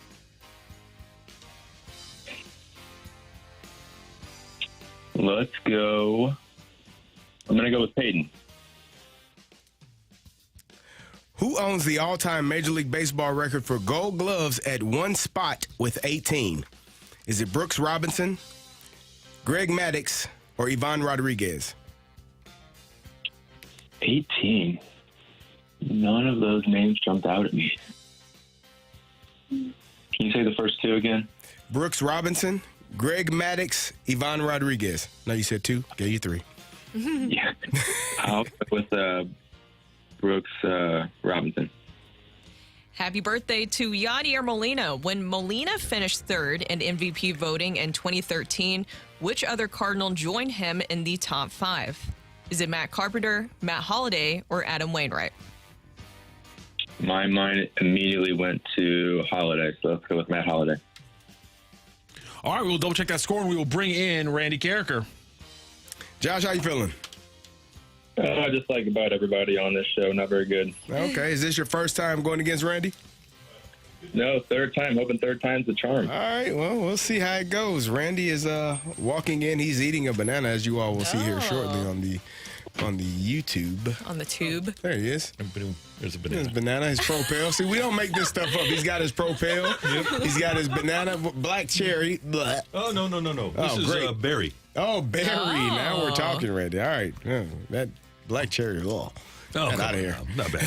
Randy, say hello to Josh. Josh, good morning. How you doing? Good morning, Randy. Glad to see you're making healthy choices. Well, at the moment I am.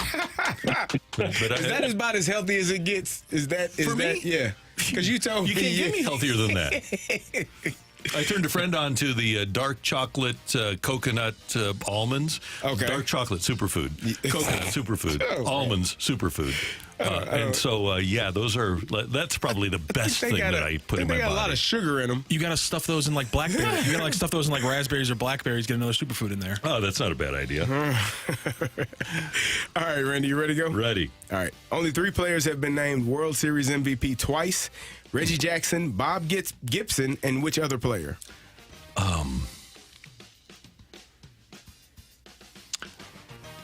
I think the first name that came to mind was Yogi Berra, but I don't think he was around long enough to be around for World Series MVP. I think I'm going to go with Sandy Koufax here. Because I know he was great in the World Series. So I'll go with the big old lefty, the elegant left-hander. The elegant left-hander, Sandy Koufax. Ready for number 2? That's a good Scully. Beautiful. That's a good Scully. Thank you. Okay. Other than Lamar Jackson, who's the only other player to win the NFL's MVP award unanimously? Unanimous NFL MVP. Lamar, and I will say that in one of his 5 times, Peyton Manning pulled off that feat. I'll go with Peyton Manning. What are the odds? I mean, we won it 5 times, right? Who owns the all-time record for Gold Gloves at one spot with 18? 18 Gold Gloves. Okay, so you have Brooksy Robinson over there. I don't think he won 18. Greg Maddux won a lot of Gold Gloves, but I don't think it was him. Kitty Cott? Jim Cott played a long time. So 18 Gold Gloves means you had to play a long time. I think this is just natural. So I'll do the lifeline here, CD. I was going to read the other one. Brooks Robinson. I was going to say LaDainian Thomas. No, not him. Brooks Robinson, Greg Maddux, Yvonne Rodriguez. Oh, man. Okay, it's not Pudge. I'll go with Greg Maddux. I'll go with Greg Maddux. Final answer? Yeah. One time, Tori brought Rick Hummel and I, the late great Rick Hummel, into the manager's office because managers and coaches used to vote on the Gold Gloves. He said, "Who do you guys think should win the Gold Gloves?" And so I'm running through pictures, and he said, and then Kamish says, "Well, Maddux," and because Maddux was like 24-3 with a 1.93 ERA, they say, "Yeah, he's got to win the Gold Glove." His defense made no difference, but he was pitching well. Yeah, so I'll go with Greg Maddux, and I voted for him one time apparently. All right. You ready? Ready. Happy birthday to Yadier Molina. When Molina finished 3rd in MVP voting in 2013, which other Cardinal joined him in the top 5? Marp.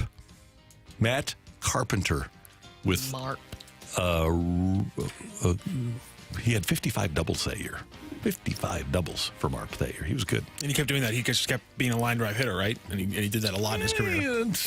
People started throwing 100 rather than the 94-mile-an-hour sinker. They started throwing 100 in on the hands, and all of a sudden you got to pull the ball a little bit. Try hitting the ball the other way. So go to a cage sometime and set the cage. Yeah, you can. You can go to a batting cage. Okay. Set the fastball in the highest setting you can. Okay. And then get as close to the plate as you can and try to hit the ball the other way and see what happens. Not gonna have a lot of success. If you touch the ball, it's going right to the shortstop. We kind of left that part out of it. Why can't he just hit the ball the other way? Oh, okay. Well, it's 100 in on his hands. It makes it kind of difficult. Launch angle, Randy, but launch angle, baby. What are we talking about And here? he didn't wear gloves either, right? No, I played with a golfer yesterday that wasn't wearing gloves. How weird is that? I can't wear a glove. I realized when I put my glove on, I don't hit the ball well. I don't know why. Interesting. I get blisters. Are you the same way Karen the football? Oh no! Okay. I don't wear gloves. I just want to know. What type of savage do you think I am? I'm just wondering. So, with a lot of Didn't wear gloves explanations, because your hands are mitts themselves. and with some long answers, did Megamind keep on rolling through this week, or was Josh able to throw a high hard one on Megamind's hands inside and cause him to ground right out to the shortstop? Ring that bell. The winner and still champion of the fight, Randy Carricker. The fight is presented by Golf Discount of St. Louis, with the most experienced club fitters in town. Why shop anywhere else? Just win, baby. That just happened. I'm sorry, Josh. He got you a score of 3-1 today. Yeah, I felt that coming. Mark was my guy. Yeah, Marv's the one that makes it tricky at the end. That's the one that really sealed it for him. Only 3 players have been named World Series MVP twice: Reggie Jackson, Bob Gibson, and Sandy Koufax. Other than Lamar Jackson, the only other player to win the NFL's MVP award unanimously was, in fact, Tom Brady when the Patriots went 18-1 in that season. Who owns the all-time MLB record for Gold Gloves at one spot with 18? Randy, apparently that conversation happened around baseball a number of times because Greg Maddux won 18 Gold Gloves at the pitcher spot. Happy birthday to Yadier Molina. And when Molina finished third in MVP voting in 2013, Matt Carpenter joined him in the top 5 of that NL voting. Randy Carricker wins this fight 3-1. Josh, thank you so much for joining the fight and joining the show today. Yeah, thank you all. I'll get you next time, Randy. All right. Thank you, Josh. Good job, Josh. I agree. Get your popcorn ready. So I'm glad that Josh called in, and I will be prepared next time. There's no doubt that you just have to be ready every time that you run into somebody like Josh, right? So. I love the rationale from Randy. Oh, it's too hot, lady. Feeling hot, hot, hot. Yeah, I am number 1. We're just going to roll all of them out. There That's we a good go. one. Good job. Good job. We're on to Cincinnati. Good job. Good effort. Oh, come on. Now, you guys. Why would you do that? one. I just heard it for the first time the other day. Because Carrie likes to stir the pot. We know why. He likes to poke the bear. Come on now. my You know favorite thing. why Carrie likes that one.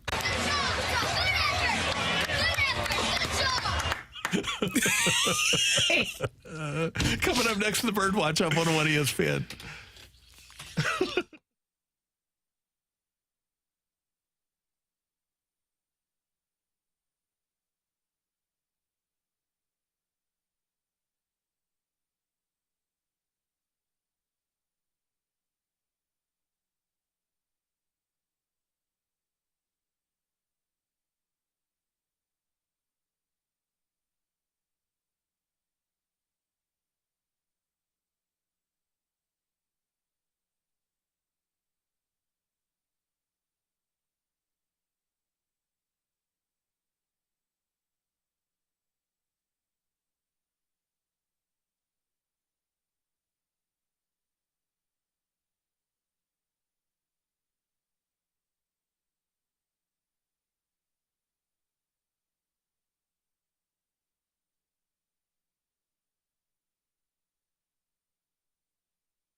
sunshine, lollipops, and rainbows. Everything that's wonderful is what I feel when we're together. Cardinals haven't played since Sunday, so it's all sunshine lollipops. Are these spirit wins that they've been issued?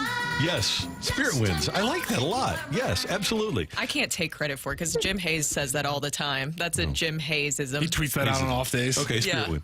Okay, so sweep the Nationals. 2 out of 3 against the Marlins, 5-1. Then you go to Chicago 4-4. You win 3 out of 4 there. All of a sudden, you're 8-2. And then you get the Diamondbacks at Arizona. A little down time for the Diamondbacks, so you take 2 out of 3 there. All of a sudden, you're 10-3 coming out of the break. You get Cubs at home, 3 out of 4. Looking good. 11-4. 11-4 there. And then get the Twins here, 2 out of 3, 12-13-5. Sweep the Rockies, 14-15, 16-5. And then this is the big one. You take 2 out of 3 against Tampa, at Tampa. So you're 18-6, and then you sweep the Royals. So it's 20-6 that you're going to be. Anyway, here's the thing. One of the things that we do on social media when we are anonymous is we say really bad things about people. We say really mean things about people. Yeah. And we don't realize that sometimes the people that we're talking about have teenagers and they're on social media and they're reading about their dad and how their dad is the worst and should be fired and things like that. And Martin Kilcoyne asked about whether or not a season like this wears on a Pobo like John Mozeliak. This is sort of uncharted territory. How are you sort of wearing it? Yeah, I don't think well. My wife would tell you I'm probably not as friendly at home, not sleeping very well. Yeah, it's tough. So in terms of, and our job is to talk about this, and obviously that's why social media exists, so that we can have that level of venom in the world. We need to have that venom somewhere, don't we? But it does have an effect on people when their job, and I think Mo would tell you, I would hope he would tell you, that he hasn't done a good job of assembling this team this year. But when it's in such a public forum, and people are so angry like they are in 2023, it is going to affect not only the person that is being attacked, but that person's family as well. And I know people are saying, well, don't take the job. You shouldn't have the job. Well, that's not it. Here's what I would challenge you to do is quit your job today. Or allow people to watch you do your job and critique it. Yeah. Yeah, I mean, and see how well you like. I think when you have a job in the public eye, as John Mozeliak does, and as all of professional athletes do, it's fair to criticize the play or the performance. What you see is what you're criticizing. Now, when you get to pinpointing or poking at things that are about the person or internally speaking ill of someone because you don't like them, then you're crossing the line. But to speak about someone's performance, oh, that was a really good play. You did a great job, because it goes both ways. That was a great play you made. Oh, you know what? That was a terrible decision that you decided to do that. Why would you do that? Those are real things that take place. And so when you're in these positions, those are expected to happen. Those things are expected to happen. You got to take the good with the bad. Again, as long as people aren't crossing the line, I think that's where it can become a little bit frustrating for people like John Mozeliak or professional athletes. And I feel bad for some quote-unquote fans. Michelle often talked about the term confirmation bias, where the example of this is that you hate John Mozeliak and you think he's so terrible that you root against the Cardinals because you want to be validated, that you think your thoughts are valid. And it's a shame that people have to have that level of hatred for a person that they can remove their enjoyment of a team winning or a desire of a team winning. Yeah. I agree. Where it crosses the line is what we kind of talked about with Adam Wainwright, right? Where some people were taking it way too far in a personal aspect. I love sports, but I never think that it should dictate your entire life, your happiness, your joy. I can take in a game, and as a Titans fan, I can take in a game or a season and be like, well, that sucks. I'm not going to let it ruin the rest of my life. I think that when you start to make it a lot more personal, and where you let that one person just really get in the way of your happiness, maybe you need to evaluate some other things. But you do have, the thing is, people do have a right to be frustrated and upset. It's the ones who take it too far is where it starts to get a little hairy. Yeah.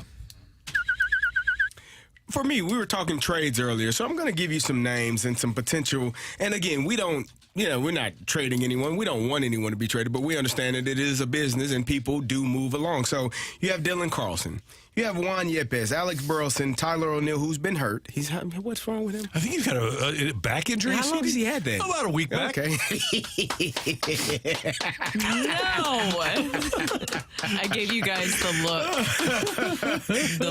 You got Lars. That look is on the YouTube, by the way.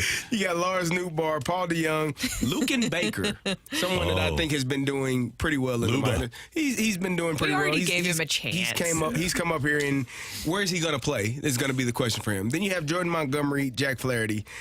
I got Jordan Hicks on my list, but I think I'm going to, as a matter of fact, I'm going to scratch him off right now because I don't want to trade him. But those are 1, 2, 3, 4, 5, 6, 7, 8, 9 players. Why did you say it like that? I don't have Major League. Noticeably, I don't have Brendan Donovan, who Brooke is going to talk about here. I don't have Tommy Edman, because I think he's shown his value. Those two have shown great value. But those 9 players give you something that you can get in return. Now, the question, and I don't have Nolan Gorman on there because him and Jordan Hicks are also of the same mindset for me. Those 9 players could potentially give you something back in return. Now, are you going to get that elite starting ace pitcher with anybody on this list? I don't know that that's happening. So, for me, your starting ace pitcher is going to have to come in free agency, and we talked about it during the break. It depends on how much the Cardinals are willing to spend. Sometimes if another team is offering 23 a year, you might have to go 25. If you feel like he is the guy for you, you're going to have to overpay in order to get the guy, and then that guy has to come here and perform. That's what it all boils down to. I spend money on something. Hopefully I get the return on my investment for what I spent. And ultimately, I think we need to understand here that these young players that we're talking about, they're going to wind up being good for another team. So you just can't whine when it happens, when the Cardinals are trying to do something to make themselves a contender again for next year. You can't whine 3 years down the road when these players turn into stars, because the Cardinals do a really good job of getting stars into their organization, getting star quality ability, and then having it move on. We saw it in the All-Star game the other night. The Cardinals are really good at evaluating young talent, but then they have a tendency to not keep the right guys. And on this list, I have 5 outfielders. You only have space for 3 of them, and you just drafted one in the first round a couple of days ago. So you're going to have to figure something out. By the way, I want to make, and I made this point before about Arozarena. There was only one team interested in Randy Arozarena. The Cardinals didn't go out trying to trade Randy Arozarena. Tampa had been following him since he moved to Mexico from Cuba. Mm-hmm. They saw him right away, and they identified him as a guy they'd like to have. They tried to sign him and couldn't, and they came to the Cardinals and said, hey, any chance that you'd move this guy for this pitcher who was supposed to be a top 5 pick in the draft? And the Cardinals said, well, yeah. But the Rays were the only team that was in the hunt. I said the Cardinals got rid of the wrong guys. Tampa aggressively pursued quietly, but aggressively pursued Randy Arozarena. Mm-hmm. My bird watch is going to be Brendan Donovan. Look, I'm always going to agree with Greg when somebody signs with Lars Newbar being the breakout star that you're going to see in the second half of the season. But I honestly think, though, Brendan Donovan is going to be the one to watch. He's had a great first half of the season. He had 284 average, 407 slug, 777 OPS. And it seems like no matter where you put him, he's been very successful. I think that Brendan Donovan makes me feel more comfortable about parting with a position player. When we're talking about guys that you're going to have to move, you're going to have to possibly sweeten the pot when it comes to starting pitching when you're going to go pursue somebody. It makes you feel a little bit better if you are going to add a position player when you're going out and getting starting pitching, that you have Brendan Donovan around. I think his play, especially the first half of the season, and I believe he's going to have an even better second half of the season. I believe his play at the plate and also whatever position you put him in, being a true utility player, makes you feel a lot more comfortable about parting with some of these possible position players that they're talking about. I agree. And the versatility is something that Ollie likes, the Cardinals like, and you referenced Tommy Edman. I think the Cardinals like having those guys that can do anything for you, the Swiss Army knife. And then you add in his offensive prowess. Yeah, absolutely. I think that Donovan is a guy that you want to have on your team. He helps you win. Yeah, I mean, just the versatility, the ability to play multiple positions helps him. You know, it keeps him on a roster for a long time. And as you said, he's hitting the ball well. Him playing the way he's been playing, he definitely is someone you don't want to get rid of. That's your Birdwatch Rush Hour Reset coming up on 101 ESPN.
Hey everyone, it's Brooke here. This past winter, my father went through hip and then back surgery. After being active his whole life, biking and competing in triathlons, as he got older, the wear and tear led to constant pain and limited mobility. But finally, after getting surgery, he is back to moving around pain-free. He even visited this past weekend and he got around great. He says he wishes that he would have done it sooner. You might be in a similar situation just putting it off, but anyone who has suffered from serious back or joint pain knows how hard it can be to find lasting relief. Here's the thing, though. You don't have to live in pain. You can find that relief at SSM Health Orthopedics. They are the experts at diagnosing and treating joint problems, offering many treatment options, including non-surgical techniques to find the best solution that works for you so that you can get back to doing the things that you love. So don't wait today. Visit SSM Health/Top Ortho today for more information and to find lasting relief.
9:06 in St. Louis, your time check brought to you by Clarkson Jewelers, an officially licensed Rolex jeweler. Great to have you with us on the opening drive on 101 ESPN. You can see us on the YouTube. Just go to 101 ESPN STL, and you can see all of our local shows from the opening drive to the balloon party to BK and Ferrario through the fast lane until 6 o'clock. Last night in L.A., tough one for St. Louis City SC as they were clean-sheeted by LAFC 3-0, snapping a three-game match victory streak for our side as they took the pitch in L.A. and their kits. Donned their kits and came away without a tally.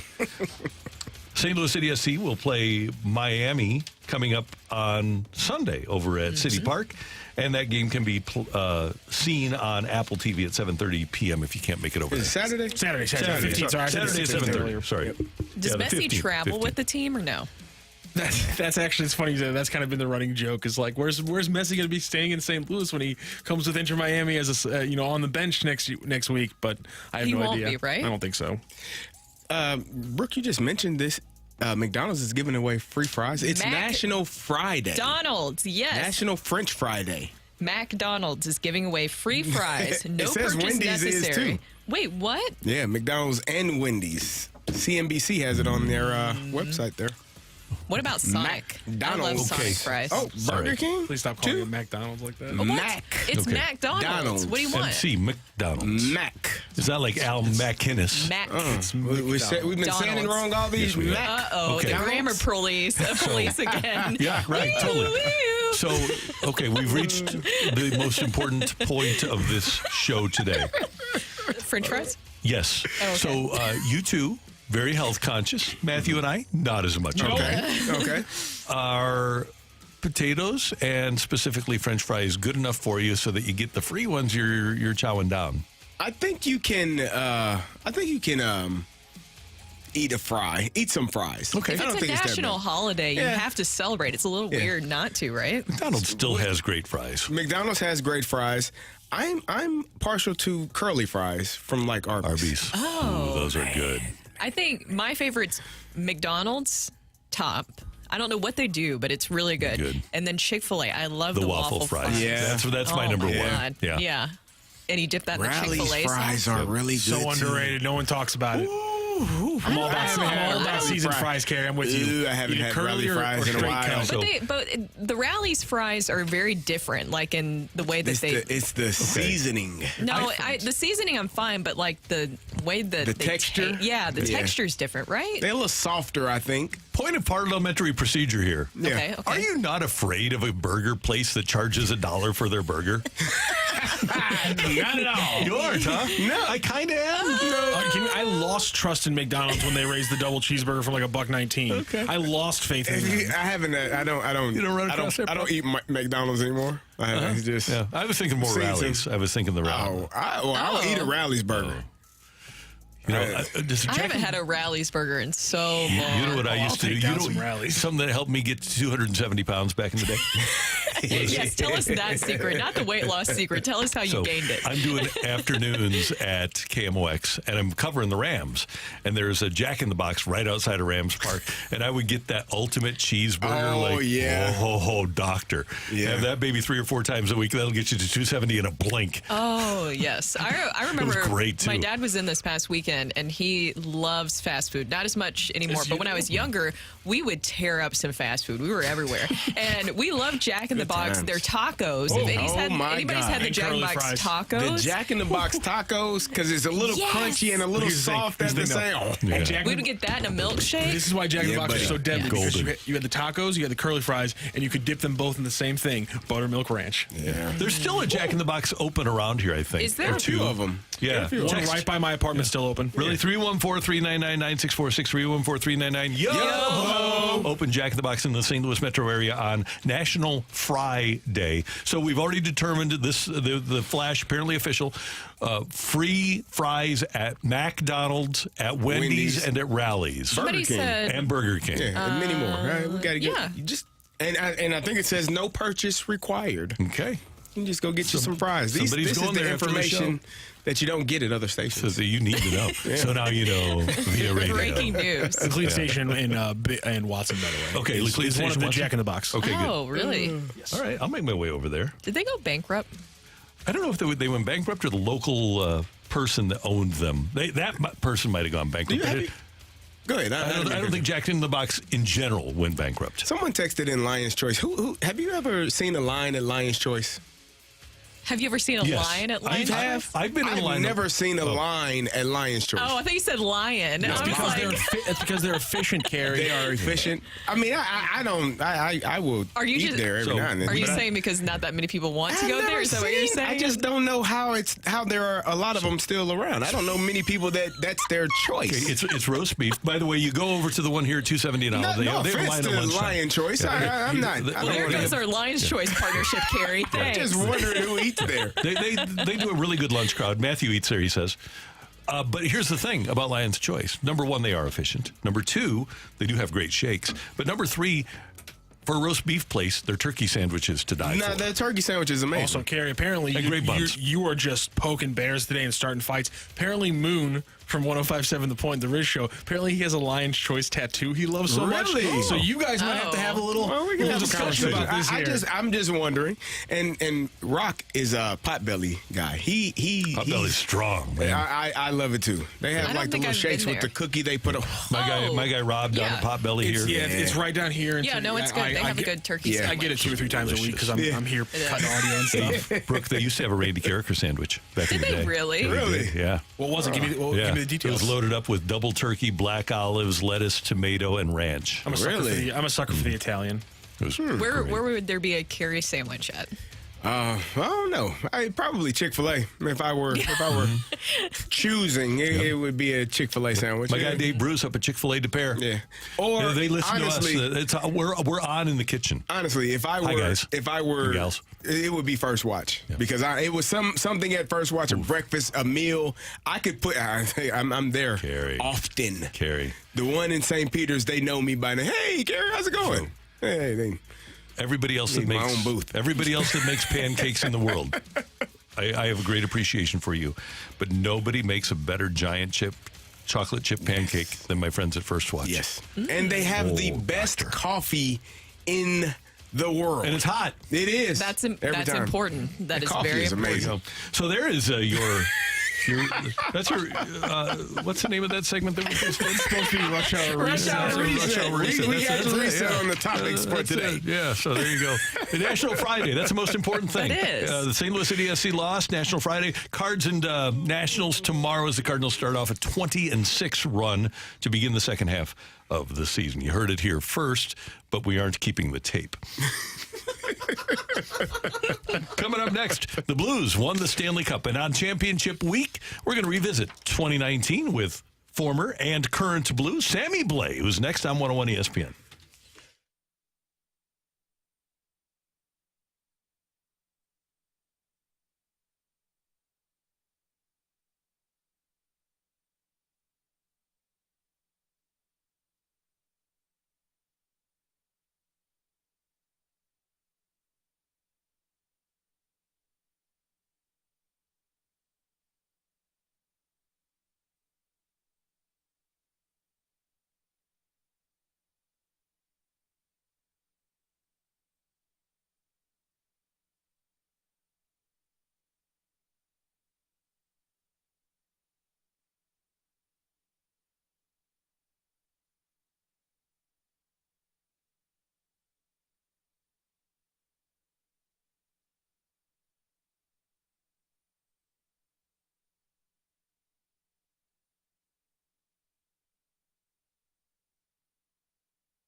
Blues have the puck. Thomas off the wall.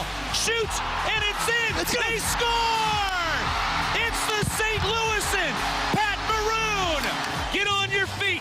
Raise them high. 5 seconds to go, and the time winds down. They did it. It's over. The game is over. The series is over. The wait is over. And the St. Louis Blues are the Stanley Cup champions for the first time in franchise history. The last championship 4 years ago. The Blues knocking off the Boston Bruins in Game 7 in Boston. And what a time it was. You think about the weight and the angst that Blues fans went through for 52 years before winning that, and it was like a weight lifted off Blues fans' shoulders. It was not unlike Cubs fans in 2016 or Red Sox fans in 2004. It really was amazing. And I have to believe that we here in St. Louis have a greater appreciation of our first Stanley Cup championship than, for example, taking nothing away from Vegas, but when you do it in your 6th year, it's kind of like, okay, you know, there wasn't much pain. They went to the finals in their first year. They made the playoffs in 4 of their first 5 years.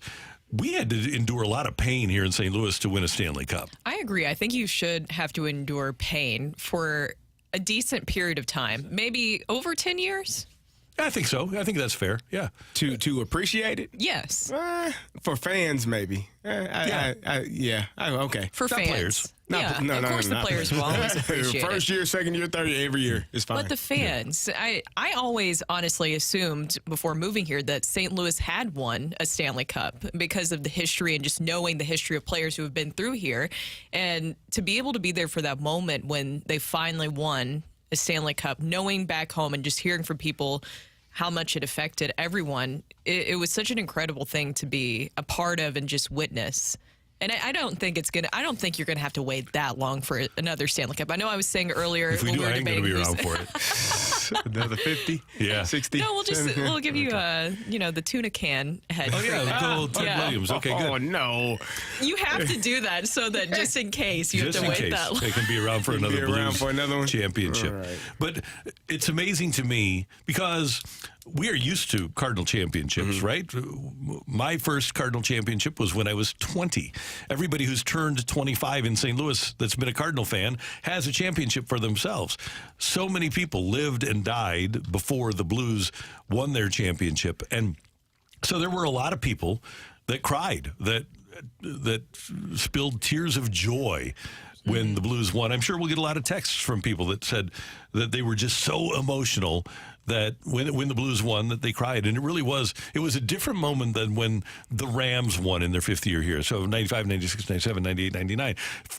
We really didn't have to suffer that much as a Rams fan base. Yeah. Now, we did with the football Cardinals, 28 years without a home playoff game. But in that particular instance, we were kind of like, we were entitled, spoiled fans like the fans in Vegas are right now. That expectation was built in a hurry. Yeah, that St. Louis Rams team gave you a lot of hope. I mean, it happened very quickly, and that run was some of the best football in football history. The way that they ran 99 and to 2003 when it really ended, that 4-year span was some of the best football you would ever see in that type of span. And we had to savor, and I hope we did, that championship that the Blues won. I know Blues fans did. But because it's so fragile, and we thought that it was a 5-year window, and I guess it wound up being, but when Armstrong announced the trade of Ryan O'Reilly, he said this opens a 5-year window for us to win a Stanley Cup. And then they did. So you have 19, 20, 21, 22, 23. The 5-year window is closed now. And when you look at what happened, for example, Brooke, with the Predators, when they went to the Stanley Cup Finals, when the Sharks went to the Stanley Cup Finals, when the Rangers recently went to the Stanley Cup Finals, man, you got to win that thing because it's just so fragile. Yeah, I'm curious because obviously I wasn't here for when the Rams won or even the Cardinals. What was the experience like, difference-wise, from the fan reaction when it came to World Series, Rams winning, and Blues winning? The Rams thing was just so unexpected, and everybody jumped on board because the team was so spectacular. They were really good. And you had so many unbelievable stories. With the Blues, because they had come from last, and basically the Cardinals in 11 too, both of those teams come from nowhere. So it was kind of like a shooting star. For the Cardinals, it was basically September and October. But I don't think most people believed in the Cardinals until the last week of the regular season. And the Blues, it was after the 11-game winning streak. But with the Rams, because they won game one and Kurt was so spectacular, and then we have the "Who is this guy?" Sports Illustrated cover. The town totally bought in, and every business bought in. It was just different, and it's the NFL, and we had never experienced that before, and it was spectacular. So I would say that because it was a longer buildup, the Rams in '99 were bigger than the Cardinals in 06 or 11 or the Blues, simply because it was a season-long event.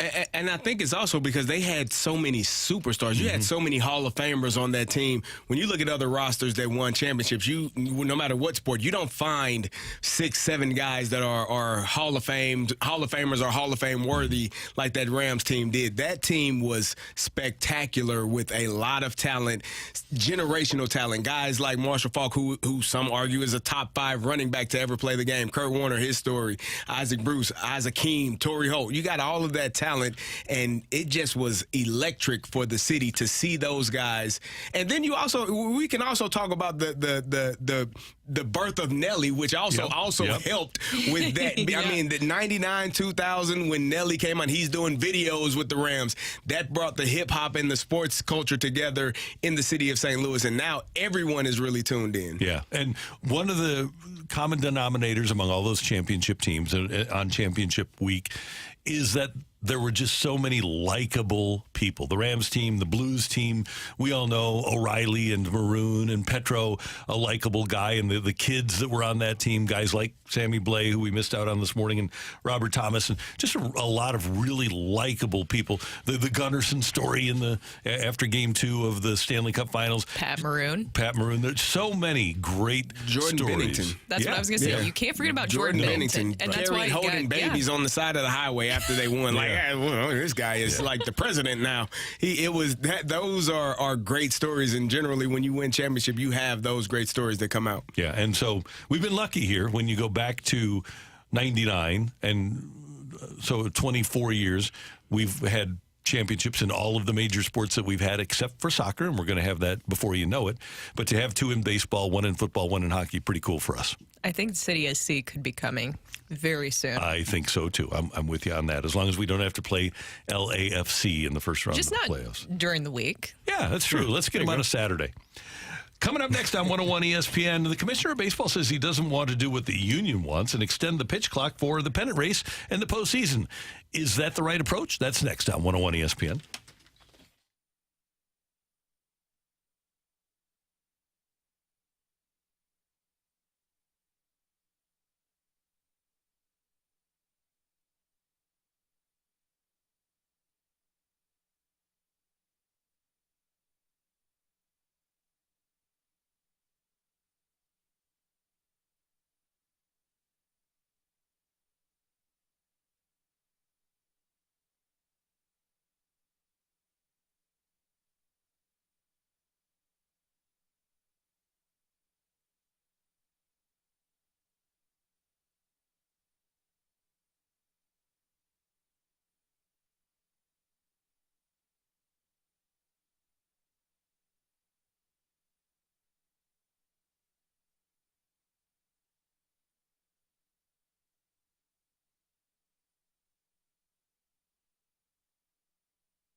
Hey, it's here. The heat, humidity, scorching and sweaty temps, those high temps that'll force your AC into overdrive and lead to sky-high energy bills. The solution? New windows from my friends at Window Nation that can save you thousands today with no money down, no payment, and pay no interest for 2 years. Plus, Window Nation will give you 2 free windows with every 2 you buy, and you can get a pair of cards tickets with a purchase of a house of windows. Protect and increase the value of your home today. Call 866-90-NATION or go online at windownation.com. Did you know that new windows can save you up to 30% on your energy bills? It can increase the value of your home by $12,000. Look, if your windows are sticky, drafty, cracked, hard to open or close, well, then it is time for new windows from Window Nation. And Window Nation has installed nearly 2 million windows with a 96% satisfaction rate, making them one of the top window companies in the country. Remember, 2 free windows with every 2 you pay.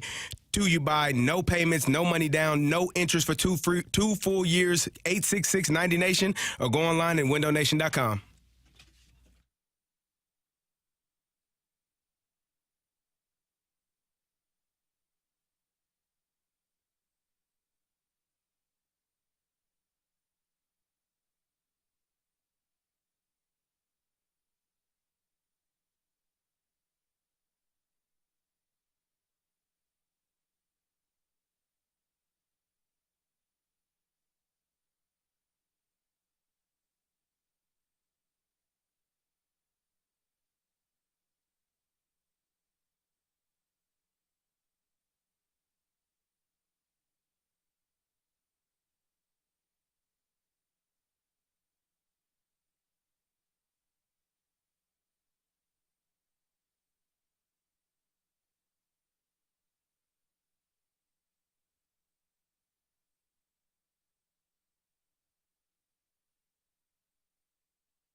This is Rocc with your Sports Center update, driven by Johnny Londoff Chevrolet and Johnny Londoff Autoplex.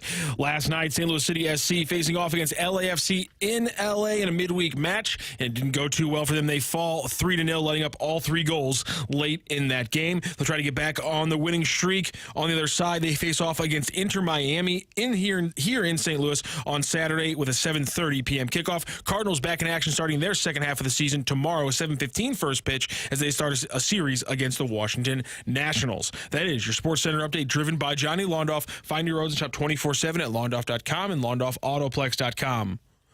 Are you kidding me? ESPN, brought to you by Sumner One.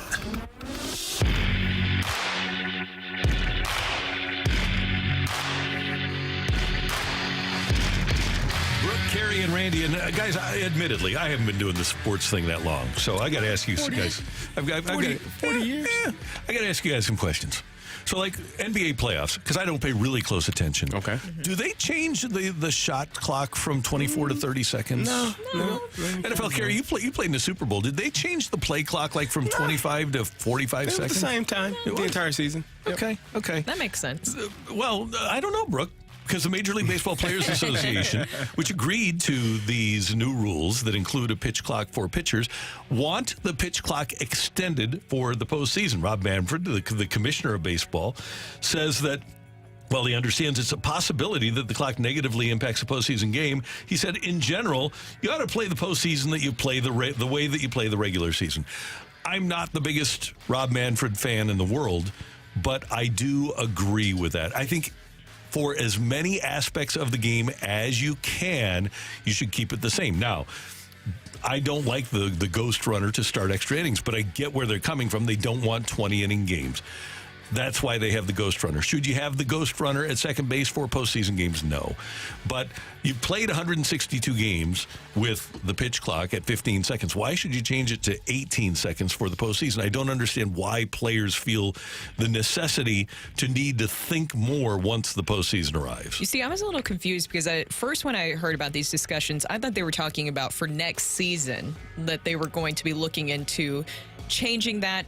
But when I heard that they were specifically looking at playoffs, I was like, Why? If you've been doing something this entire way during the regular season, wouldn't it throw you off more to do something differently than what you've been doing during the regular season? Especially if you're a hitter.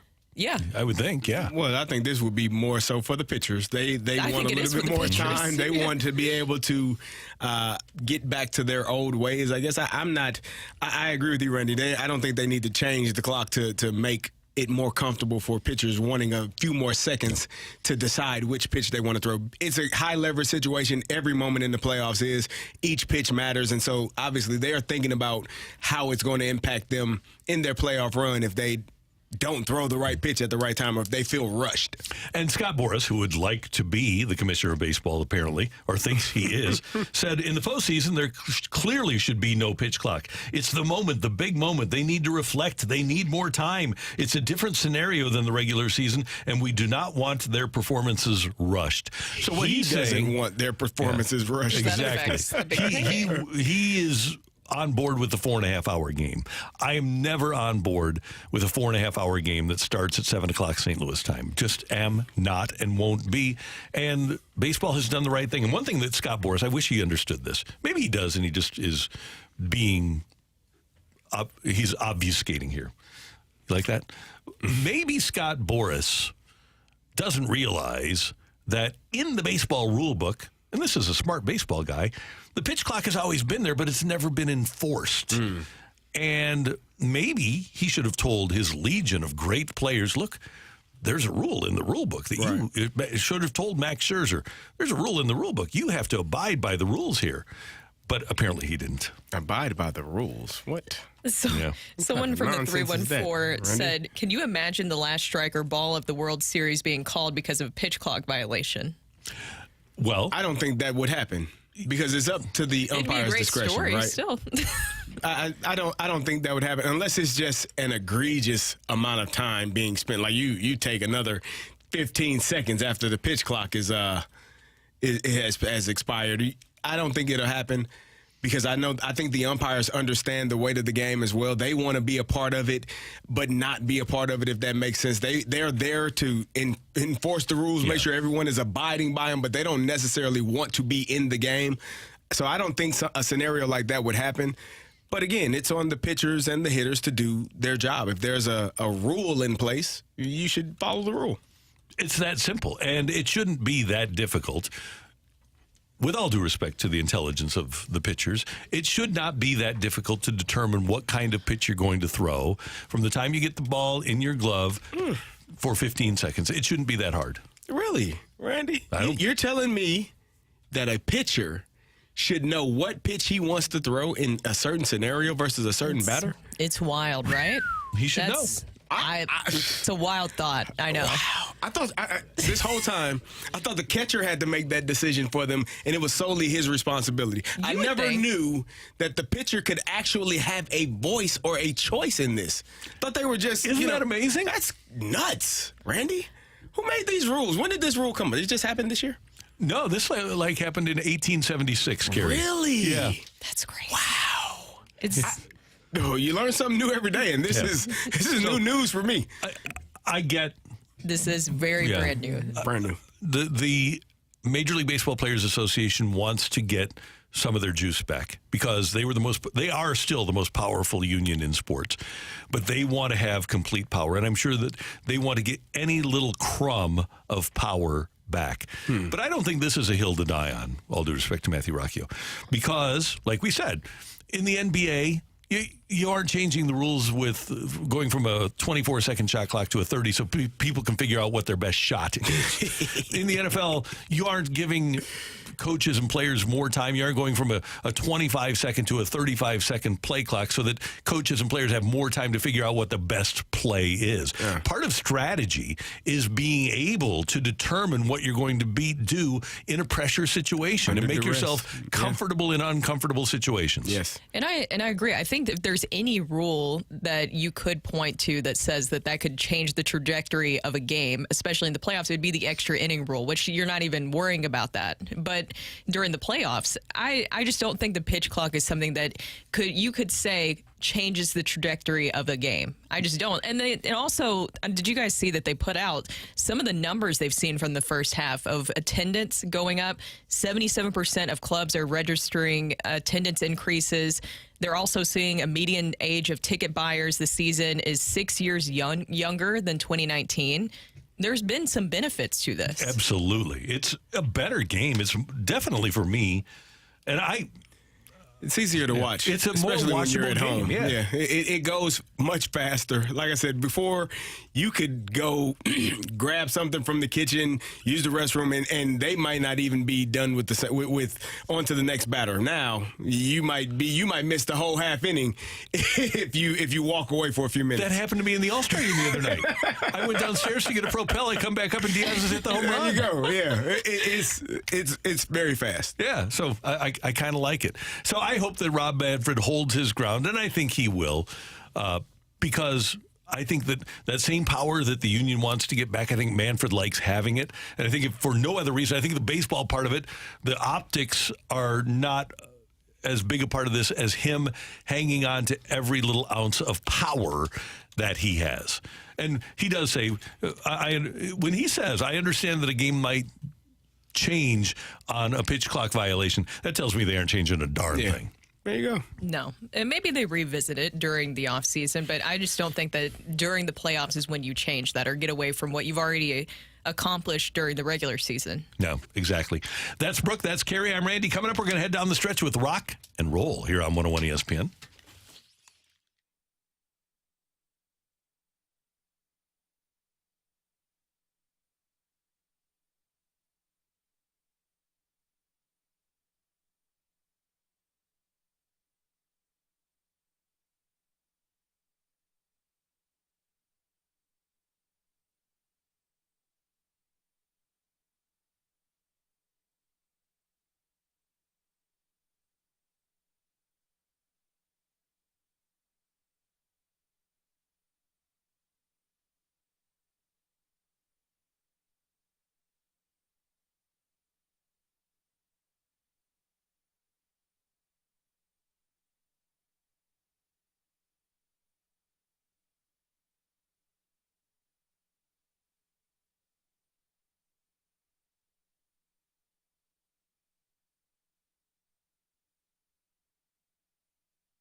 Hey everyone, it's Brooke here. This summer, I'm taking up a new hobby, one that I know will last a lifetime, and it's golfing. And I'm learning at the best spot in town, Family Golf and Learning Center. I've always wanted to learn how to golf, but I was intimidated. I thought it would be just too hard to pick up, and I didn't even know where to start. But after my first couple of lessons with RJ, Melissa, and the wonderful staff over at Family Golf and Learning Center, I was actually able to hit it straight and most importantly, just feel comfortable out there. I went out the other day and RJ just really took the time to break things down for me. And that's what they do there at Family Golf and Learning Center. With several pros on staff, they have the ability to help anyone with their golf game, like if you're just like me starting out or you want to improve your game. They provide a friendly and encouraging practice experience for the individual and for the family. All abilities and ages are welcome. So join me on this golf journey today. For more information, go to familygolfonline.com. Learn, practice, play your best golf.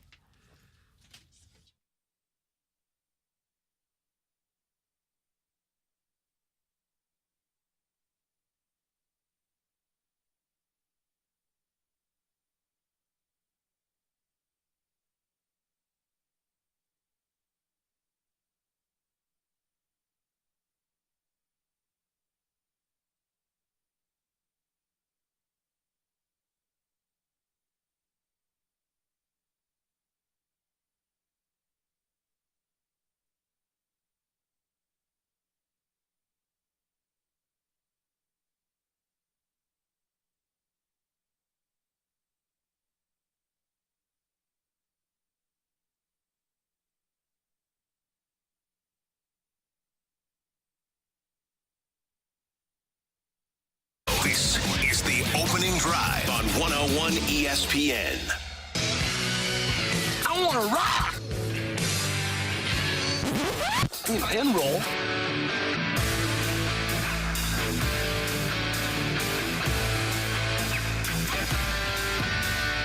Let's rock. Let's rock today. Okay, we're going to get to rock and roll in a moment. We're also going to give away some Bud Bash ticket giveaways. Yes, sir. Did you put a sweatshirt on? I did. I had this on earlier because when it rained last night.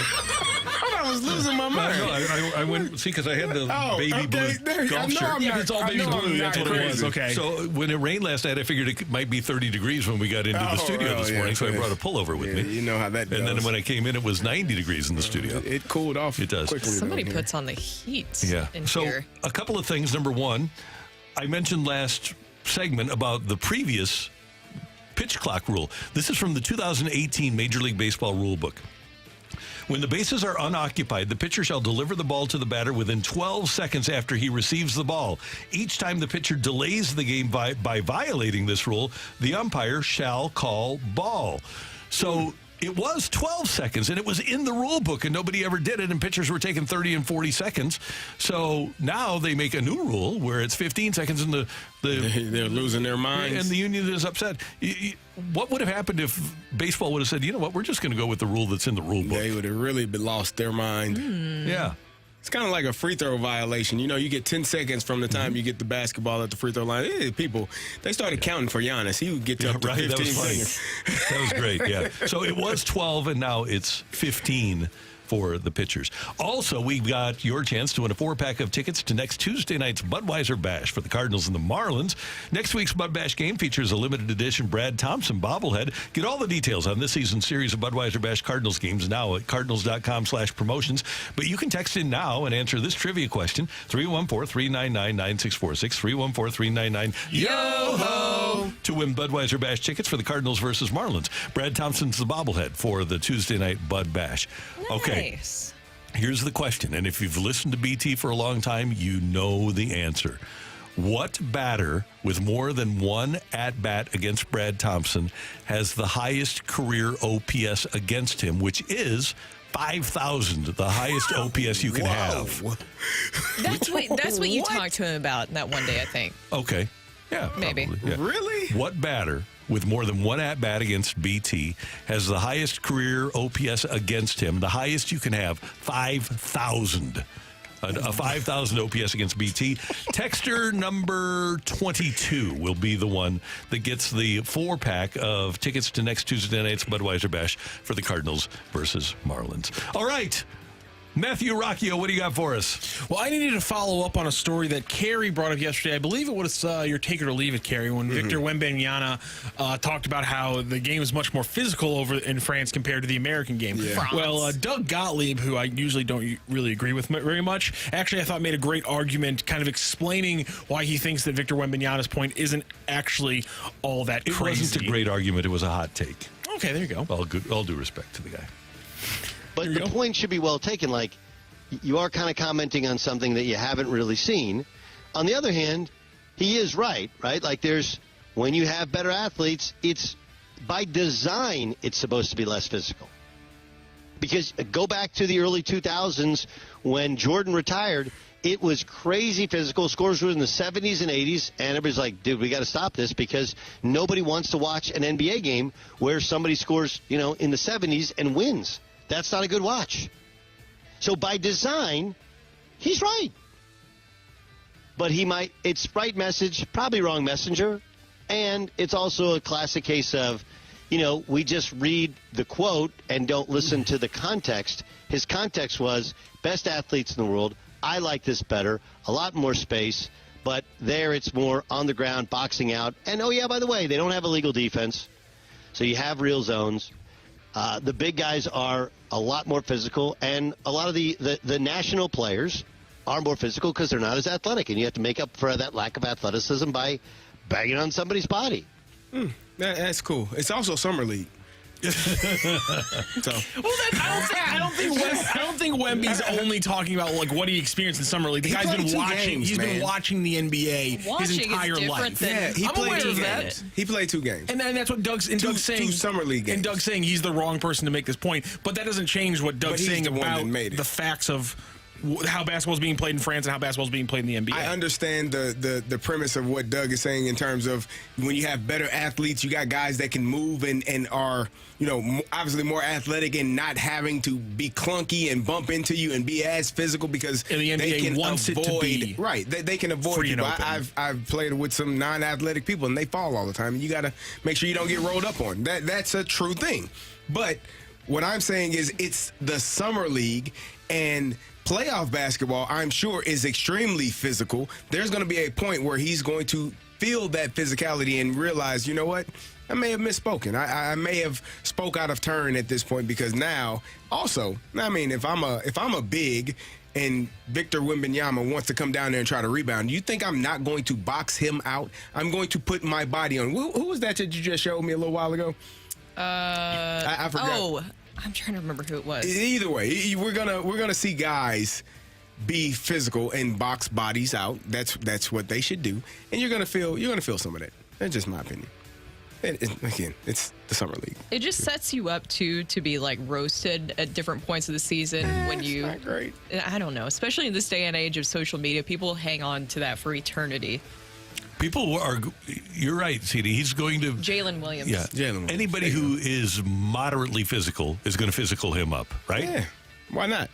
Yeah. After Just hearing to that, you gave them bulletin board material, basically. That's where he made a mistake. Yes. And that's going to be the problem. The how it comes up, this is easy. Right. This is nothing. This is light So let work. me get this straight. This summer, he's battled with Britney Spears, and now he's saying that the NBA isn't physical. Yep. He's giving a lot of people a lot to work with. he's a That's twig. tough. Also, there's no. Here's the thing. It might be more physical, but I don't know how Doug Gottlieb's going to get off saying that it's more space in the NBA when the court is literally wider in European basketball. Like there's literally more spacing in European basketball. There's like it's slightly less because they don't have a corner 3, so it takes away that aspect of it. But like it's a wider court, and he's been taking advantage of that his entire career. So yeah, I mean there's plenty. Here's the thing: it might not be the '90s, there might not be the big men of then, but there's not like there's no 7-footers who are 280 pounds in the NBA anymore. And I think one of the problems that we have as a society is that we give Doug Gottlieb credibility. Oh, okay. I didn't realize. I didn't know you were going there either. I'm not the biggest fan. I didn't realize you were not a big fan of Mr. Gottlieb either. Okay, then, Randy. I can respect that. Well, somebody whose opinion we will respect is Brad from Maryland Heights. Brad from Maryland Heights, who is the. I'm sorry. Maryville, Illinois. Excuse me. I heard Maryland Heights. I'm getting information from the thing. The YouTubers Maryville, Illinois. as to what you're doing was the. When you do that, they don't know you're looking at Ryder and talking and listening to Ryder. Well, because Ryder It's a little weird. Yeah, if everyone is, so behind Carrie is where our executive producer sits, and so you can see him kind of behind his little hides now. Film, his little like film they put over the windows. So Mike's talking to me in my ear, and I'm trying to talk and hear other people at the same time. No, so it kind of looks like you have voices. I heard Maryland Heights. It's Maryville, Illinois. Brad from Maryville, Illinois. He knew that this player has that 5,000 OPS against Brad Thompson. Long fly ball, and it's on the way up with this long shot off the scoreboard. Wow. Russell Branyan. We mentioned it. When he hits him, he can hit him a long way. How about that one? Hit it off his face out there. My goodness. So Russell Branyan is the only guy with more than one at-bat against Brad Thompson who has an OPS of 5,000. How do you? And there's one of the at-bats. Dan talked about how high it was 4 different times in the clip. I think he's got a walk and 2 home runs, and that's it. Oh, in okay. 3 plate appearances. A walk and 2 home runs. Oh, Yeah. okay. That's pretty impressive. It is pretty impressive. Was the walk after the 2 home runs? Because that I would hope be, so. that would make more sense. That makes a little bit more sense, no doubt about it. No way in hell I'm throwing this over the plate near this guy. Yeah, right. So it's a beautiful thing. All right, so is that it for rock and roll? That's it for rock and roll. All right. They'll do it. Yeah, it will. Tomorrow, the Cardinals are back in action, and I'll be interested to see, guys and gal, whether or not the time off benefits the Cardinals. And I've given this stat before. I don't think it's going to apply this year. But in the last 6 years, before the All-Star break, the Cardinals have played .505 ball. After the All-Star break, they've played .597 ball. They might get a little bit better, but my advice would be, and I mentioned this the other day, when the team is out of it, don't necessarily believe what you see. If the Cardinals in their last 70 games, if they go, that would be 40-30. If they go 10 games over 500, I'm not necessarily going to take that as what I expect them to be in 2024, because this is not what we normally see. The Cardinals are not going to be playing with the level of intensity of a pennant race that they normally play with. And so I'm not going to buy into what I see. If they continue along this path and they wind up going 72-90, I think that's probably more in line. Even if they go 75-86, that's more in line with what would that be right? 75-8, whatever. However, if they win 75 games, that's more in line with the quality of this team, not necessarily the players, but the way they're playing. And I just want to get everyone's predictions correct. If they do go 20-5, Kerry, you're in on the Cardinals, 20-6. 20-6. Right? You're in on the Cardinals. No, you're not in the Cardinals unless they go. So if they go 18-2, but then they go 2-4, you're good. I'm in. It seems you're being a little stubborn. I might be. Okay. Have we met? How you doing? I'm Kerry. Great job today by our producer, audio engineer, one Matthew Rocchio. Pleasure. Brooke, this has been another fun day. Happy Friday Eve to you. It is Friday You're Eve. going to be out tomorrow. I am out tomorrow. It's Thursday to the for doctor. me. I have a doctor's appointment, and I could only get in at a certain time, and I didn't want to leave you guys early. So I thought, you know what, I'll sleep until 6:30 tomorrow. Wow. And wake But you up. get your 3-day weekend that we clamor for those. Right. Yeah, and a 3-day work week and a 4-day work week, Randy. I'm on a roll. You're doing things right around here. Yeah, but that means next week we're looking at a 5. Hey, plus an extra hour, I'm sure. We're going to have to change that. Yeah. So, CD, great job. I poke bears. You guys have fun tomorrow. And for all of us, until tomorrow morning at 7, you have a great day, St. Louis. That's right.